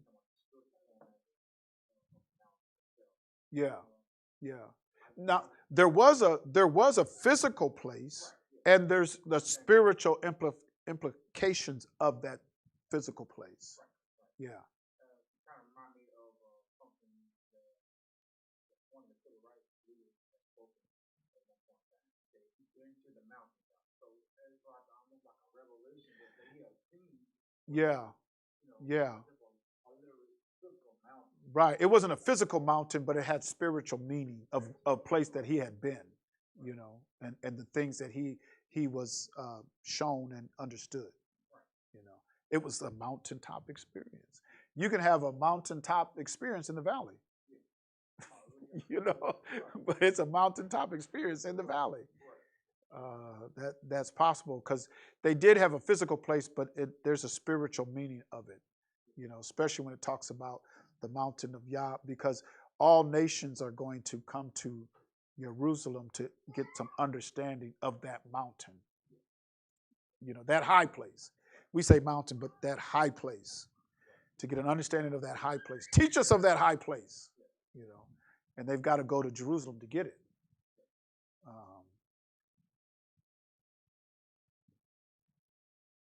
So, okay, Ezekiel, you still upstairs? I'm done.